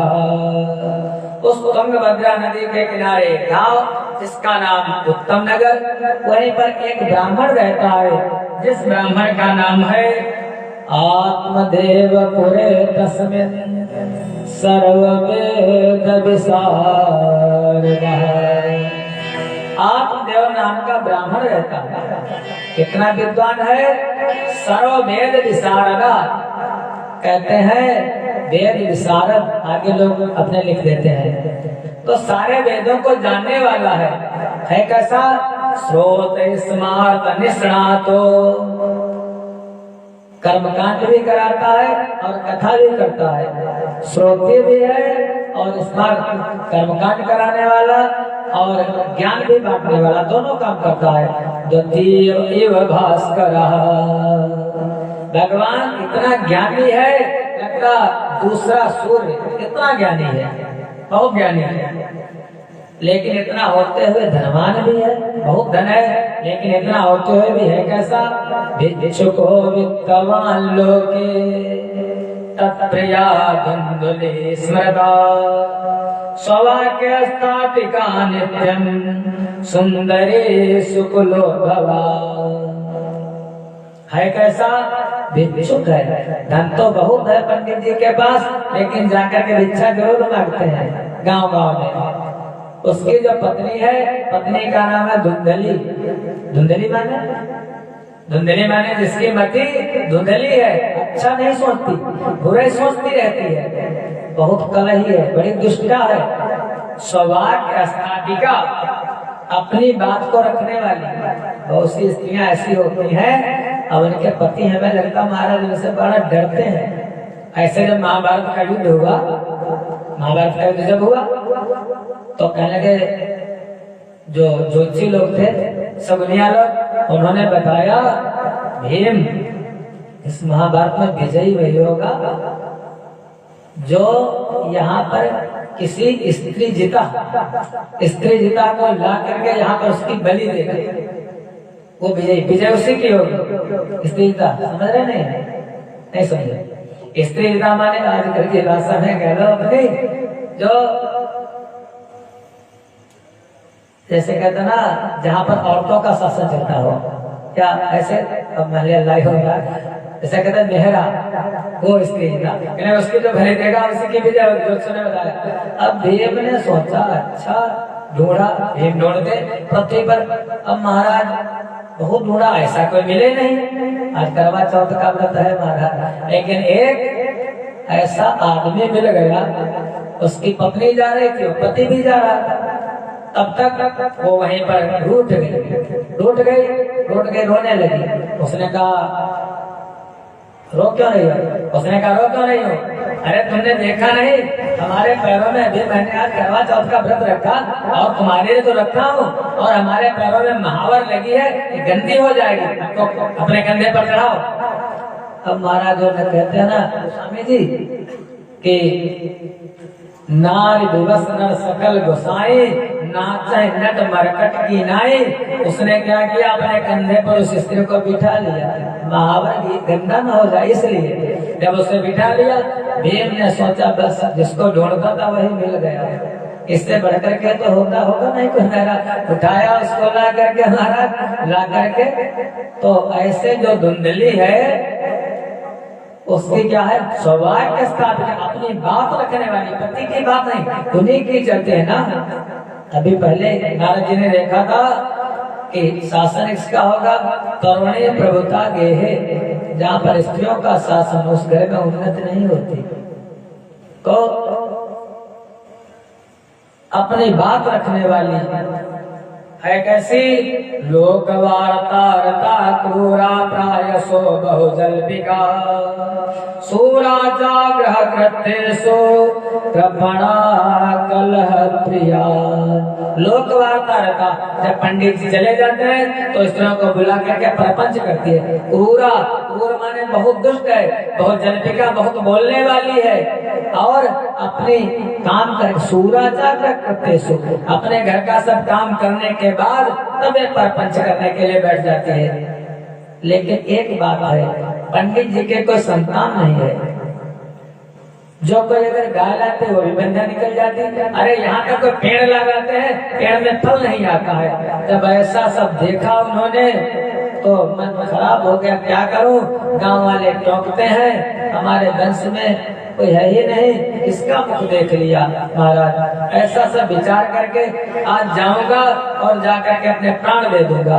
वहां से चले, जंगल में आए, जंगल में एक सन्यासी मिला।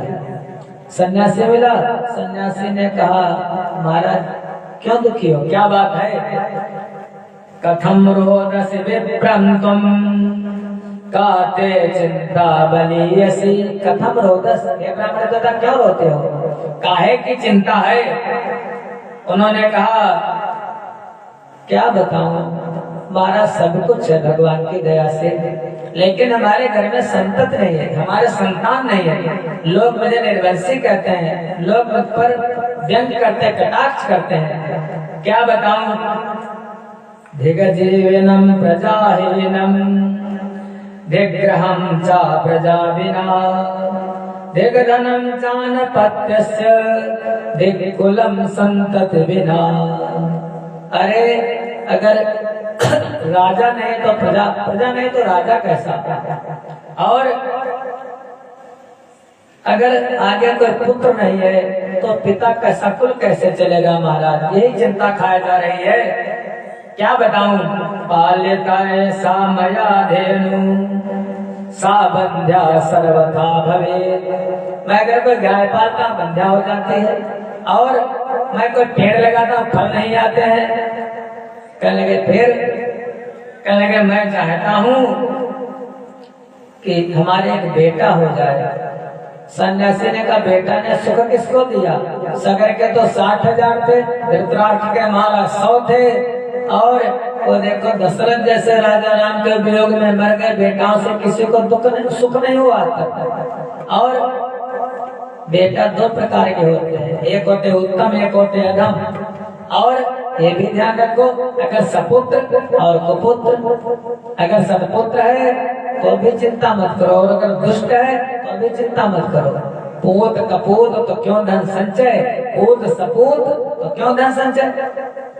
अगर पुत्र को पुत्र है कितना भी कमा के रख जाओ महाराज, चाहे तुम्हारे हजारों बीघा जमीन खेत हो, लेकिन अगर कुपुत्र है तो वो सारा का सारा नष्ट कर देगा, बेच देगा महाराज, जुआ खेल डालेगा, दारू पी जाएगा। पुत्र का पुत्र क्यों मरे जा रहे हो।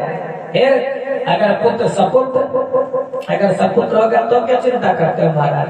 अगर सपुत्र, अगर आपने मकान बनवाया, 1 मंजिल 2 मंजिल बनवाया, आपका बनाया गिरेगा नहीं गिरेगा, गिरेगा जरूर चौहान जरूर। क्यों, अगर कुपुत्र हुआ तो ईंट बेच डालेगा गिरा करके, और अगर सुपुत्र हुआ तो अगर पिताजी ने उससे अच्छा बनवाया, गिराएगा तभी। इसलिए जब बच्चा होता है बेटा तो दीवाले रोते हैं, वो सोचते हैं अगर दुष्ट होगा तभी गिरूंगी, और अगर अच्छा होगा तभी गिरूंगी, गिरना तो हमको है ही।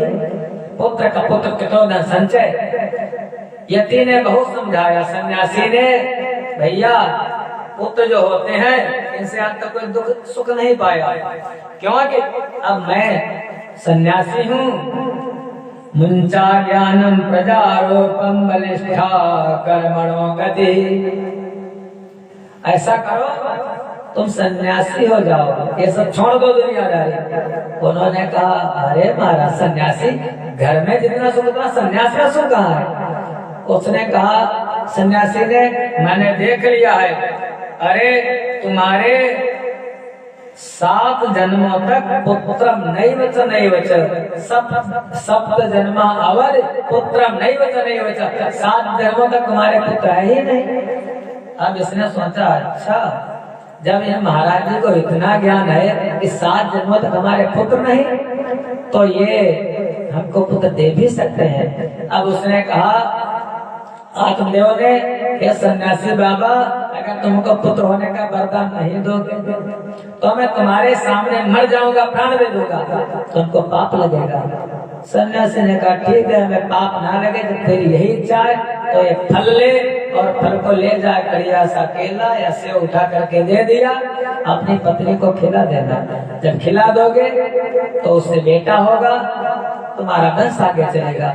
लेकिन होने को कोई टाल नहीं सकता, अनहोनी होती नहीं, होनी हो सो होए। पंडित जी फल लेकर के आए, धुंधली को दे दिया, और धुंधली ने सोचा फल हाथ में लिया, खाऊं या न खाऊं, खाऊं या न खाऊं, है कैसी।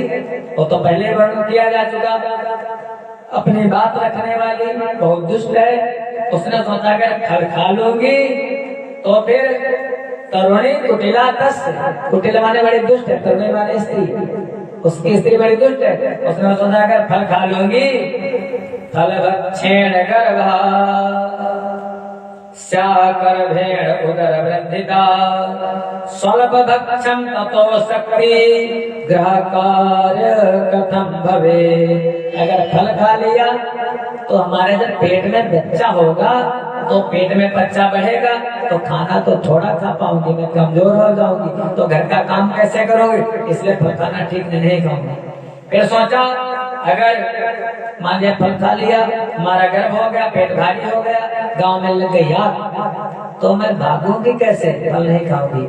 फिर तीसरी बात, मान लिया फल मैंने खा लिया, बेटा हो गया तो बेटा जब बड़ा होगा बलमूत्र करेगा, लालन पालन करूंगी, लालने पालने दुखम प्रसूतायाश्च वर्तते बंध्या वा विधवा नारी सुखिनी चेति में मति।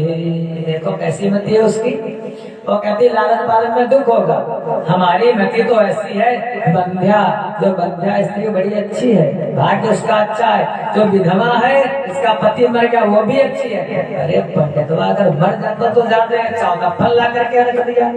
मैं बांझ ठीक हूँ, पति ने तो ठीक हो लेकिन फल नहीं खाओगी। तब तक आ गई बहन जी, उसी की धुंधली की बहन, क्यों चिंता किस बात की करती है? अरे हमारे गर्भ है, इस फल को किसी जानवर को खिला दे, ट्राई कर ले, तेरी गाय भी तो बंध्या है, गाय को फल खिला दे और हमारा जब बच्चा होगा मैं तुझको दे दूंगी। उसने कहा ठीक। पंडित सीधे साधे पंडित को बहला दिया और कहने लगे हमारे गर्भ हो गया, फल मैंने खा लिया। धीरे धीरे समय बीता, 9 महीने के बाद जब बच्चा हुआ, पंडित जी ने कहा नाम रखो, नामकरण हो जाए। उसने कहा नामकरण मैं अपने मति के अनुसार नाम रखूंगी। अगर हमारा नाम धुंधली तो हमारे बेटे का नाम होगा धुंधकारी। आप जो चुप, वो तो अपनी बात रखने वाली। अब 3 महीने और बीते। जब 3 महीने और बीते तो गौ माता जो थी उनके उधर से एक बच्चा हुआ, जिसका सारा शरीर तो है महाराज मनुष्य का, लेकिन जो कान है वो है गाय के। उनका नाम हुआ, प्रेम से लोग गोकर्ण भगवान की जय। गोकर्ण जिनके गाय के कान है, और बेटा जो है बड़ा वाला धुंधकारी बड़ा है और गोकर्ण छोटा है। गोकर्ण जहाँ पर जाता था छा जाता था जयकार वहाँ, पर धुंधक की धाकलियों से मचता था हाहाकार वहाँ।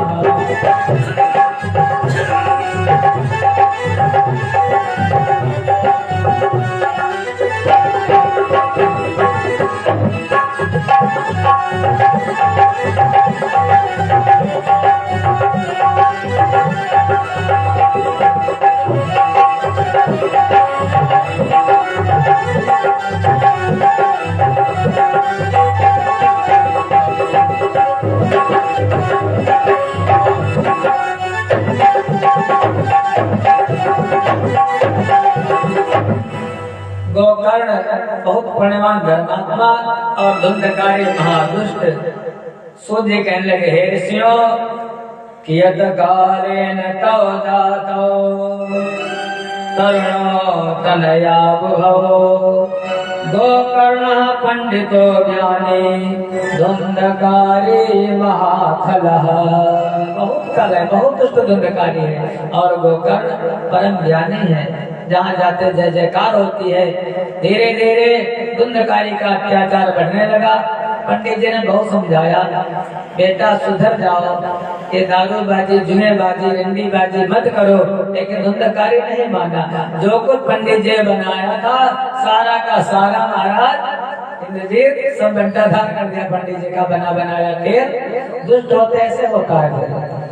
अब एक दिन गोकर्ण एकांत में गया। पंडित जी गए छोटे वाले भैया को, कहने लगे बेटा बताओ क्या करूं गोकर्ण। गोकर्ण ने कहा पिताजी अब ऐसा करो, तुम्हारा तो चौथापन है, क्यों घर में पड़ो, सब तुम्हारे सामने बना बना तो नष्ट हो गया। ऐसा करो देह स्थिमा सरुधरे अभिमतिं त्यजत्वं, जाया सुधा दिशु सदा ममता विमुञ्च, पश्यानिशं जगदिदं क्षणगं घनिष्ठं, वैराग्य राग रसिको भव भक्तिनिष्ठः।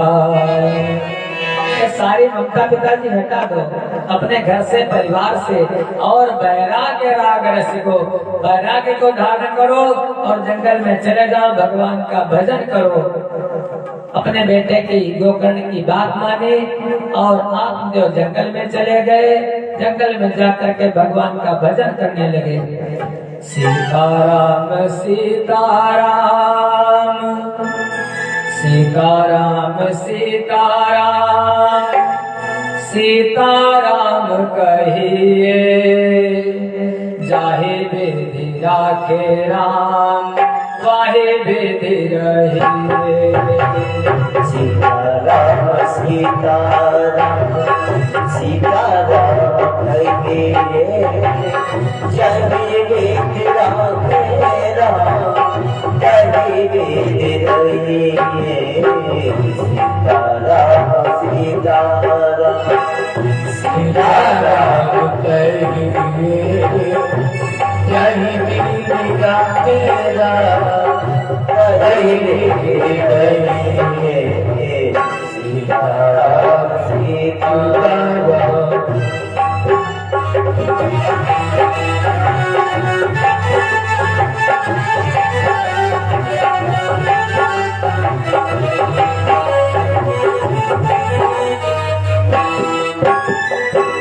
मुख में हो राम नाम, राम सेवा हाथ में।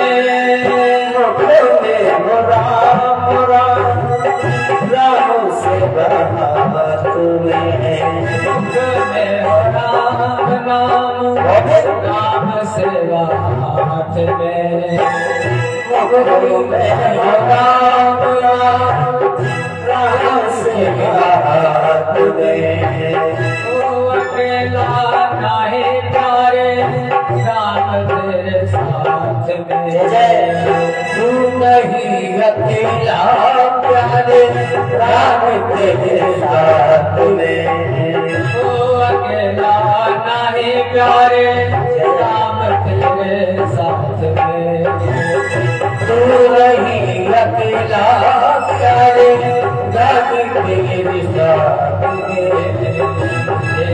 विधान जान आने लाग सहिए, सीताराम सीताराम सीताराम कहिए। राम सीताराम सीताराम कहिए, जगे विधि राखे राम, कही विधि रहिए।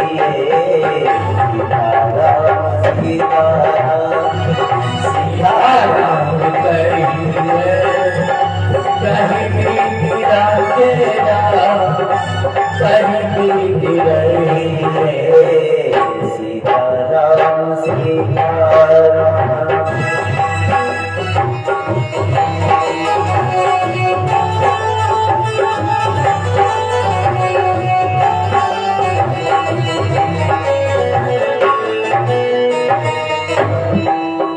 किया अभिमान को फिर मान नहीं पाएगा। किया अभिमान तो फिर मान नहीं पाएगा। होगा वही प्यारे जो श्री राम जी को भाएगा। होगा वही तो प्यारे राम जी को भाएगा।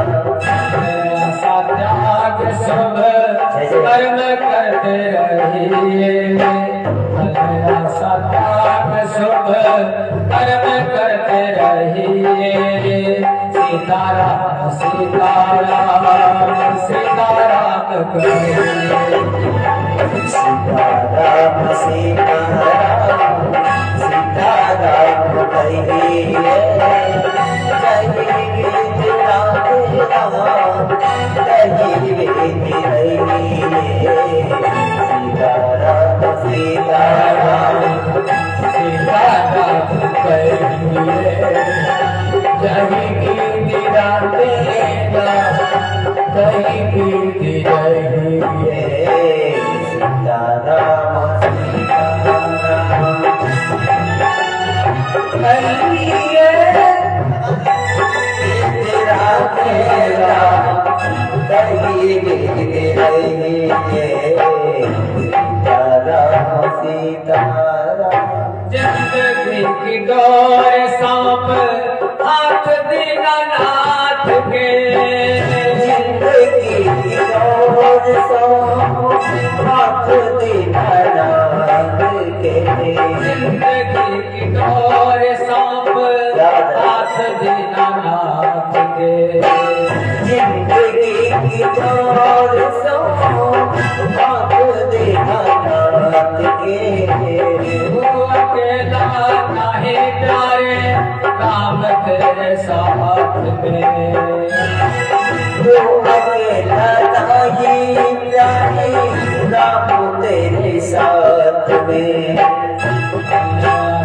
त्याग शुभ कर्म करते रहिए, भले आशा त्याग शुभ कर्म करते रहिए, सीताराम सीताराम सीताराम कहिए, सीताराम सीताराम सीताराम कहिए, कहिए राम राम कहिए कहिए, सीताराम सीताराम सीताराम कहिए, कहिए राम राम कहिए कहिए, सीताराम सीता। एम सब वृंदावन बिहारी लाल की जय हो। महाराज आज दो जंगल चले गए, इधर गोकर्ण भी तीर्थों को चले गए। अब माँ और बेटा दोनों रह गए घर में, धुंधकारी और धुंधली।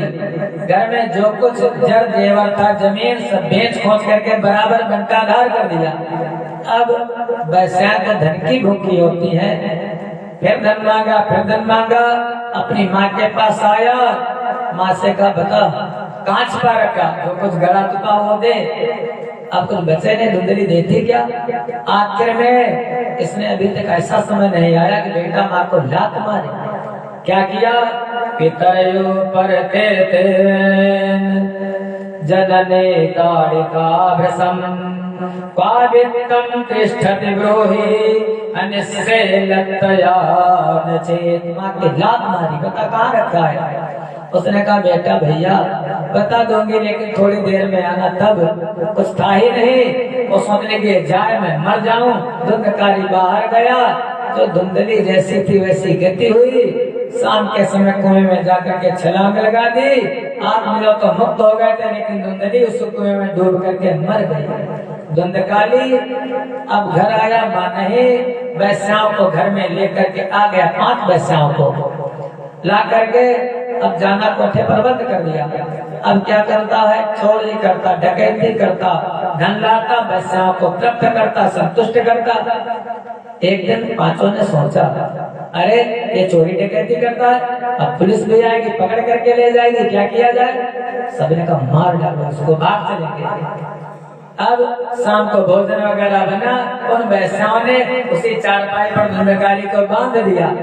बांध करके रेशम की रस्सी से और उसको पीटने लगी। बहुत पीटा, लेकिन कोई जरा सा पापी इतनी जल्दी मरता नहीं। मारा धार्मिक आदमी बड़ी जल्दी कहते चट्टे मर गए, लेकिन पापी नहीं मरता। बड़ी गति खराब होती पापी की। अब इसके प्राण नहीं निकल रहे। तब चूल्हा होता था, जो अंगार थे चूल्हे में बढ़िया अंगारों को ला करके धुंधकारी के मुख में ठूसा और धुंधकारी की दुर्गति से मृत्यु हुई। जैसी मृत्यु होती है महाराज, वैसी उसकी गति होती है, भयानक प्रेत बना। अब गोकर्ण जब 1 वर्ष के बाद तीर्थ करके लौटे तो देखा घर तो कुछ था ही नहीं। गाँव वाले ने कहा भैया तुम्हारा घर नहीं, हमारे दरवाजे पर रुक जाओ। उन्होंने कहा नहीं, हमारा टूटा फूटा है, हमारी झोपड़ी है, वही ठीक है। अपने घर को साफ किया। गोकर्ण रुके, भोजन वगैरह किया कहीं पर। शाम को जब सोए तो रात्रि में उनको एक प्रेत दिखाई दिया। कहीं वो भैंसा, कहीं बकरा, कहीं भेड़ा। जैसे गोकर्ण ने भगवान का ध्यान करके उस पर जल का छींटा दिया, अपने रूप में आ गया। भैया गोकर्ण बड़े बड़ा कष्ट है। गोकर्ण ने कहा धुंधकारी दादा तुम हमारे बड़े भाई हो, हमको पता चल गया तो तुम मर गए। अरे मैंने तुम्हारी दया की, तुम्हारा पिंडदान किया, तुम्हारा श्राद्ध किया, तो मुक्त नहीं हुए। धुंधकार ने कहा अरे गया और पिंडदान से ऐसे मुक्त होने वाला में भयानक प्रेत है, बहुत दुख है, न भोजन न पानी। कहने लगे गोकर्ण ठीक है। फिर सोए, प्रातः काल जगे, भगवान को अर्घ दिया, भगवान सूर्य को, भगवान सूर्य से प्रार्थना की। भगवान सूर्य ने उपदेश किया, ज्ञान के देवता भगवान सूर्य, गोकर्ण अपने भाई को प्रेत योनि से अगर हटाना है तो श्रीमद् भागवत की कथा सुनाओ। वहीं पर बढ़िया सा मंच बनाया गोकर्ण ने, अपने भाई धुंधकारी को जो प्रेत है उसका आवाहन किया, और वहीं पर कोई दैव संयोग से गाड़ा नहीं गया था, लेकिन कोई बांस गड़ा था, इसमें 7 गांठें थी। उसी पर आकर के धुंधकारी विराजमान हो गया, बैठ गया उसी पर। गांव वाले भी आए, गांव वाले भी कथा सुनते हैं, वो भी सुनता है। लेकिन जैसे पहला दिन हुआ पहली गांठ फटी, दूसरा दिन हुआ दूसरी गांठ फटी, तीसरा दिन हुआ तीसरी, 7 दिन में 7 गांठें फट गई। और जैसे कथा का समापन हुआ, वहाँ पर महाराज भगवान के देवदूत आए, पार्षद आए, और धुंधकारी जो बढ़िया सुंदर, जैसे भगवान के पार्षद वैसे चतुर्भुज रूप धुंधकारी का, सबको प्रणाम किया, वक्ता को प्रणाम किया, अपने बैठ करके बैकुंठ को प्रस्थान कर गया धुंधकारी। ऐसी भागवत जी की कथा गांव वाले सब सुन रहे थे। कहने के गोकर्ण संत हो गए हो, लेकिन तुम्हारी दृष्टि में भेद है, तुम्हारी दृष्टि सम नहीं है। अपने भाई को तो बढ़िया कथा सुनाई, भाई तुम्हारा मुक्त हो गया, लेकिन हम सब, उन्होंने कहा तुम सबने कथा सुनी तो, लेकिन मन से नहीं सुनी। भैया कैसे? श्रवणस्य विभेदेन फल भेदोत्र संस्थिता। श्रवणस्य विभेदेन, तुम्हारा मन कहीं यंत्र था, शरीर तो कथा में बैठा था, लेकिन मन तुम्हारा दुकान में, खेत में, घर में था। और इस प्रेत ने निरंतर भगवान का ध्यान करके, क्योंकि अदृढ़ं जहतं ज्ञानं प्रमादेन हतं श्रुतं संदिग्धो यतो मंत्रो व्यग्रचित्तो हतो जपः। अगर दृढ़ता नहीं है तो ज्ञान नहीं प्राप्त किया जा सकता। अदृढ़ं जहतं ज्ञानं प्रमादेन हतं श्रुतं, अगर आलस्य आ जाए तो भगवान की पूजा पाठ नहीं की जा सकती। संदिग्धो हेतु मंत्रो, अगर मंत्र में संदेह हो जाए, नमः शिवाय नमः शिवाय, क्या पता इस नमः शिवाय के जब से हमको फायदा हो। खाली मुनी बख्शो दिक्कत है, मैं फालतू दूंगा। कौन बोला इसका? कौन बोला? अच्छा खाली मुनी,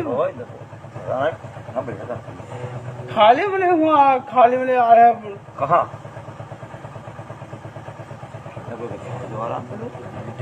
करो धार्मिक काम होता है, बढ़िया काम है, कोई गलती नहीं, आराम से आराम से।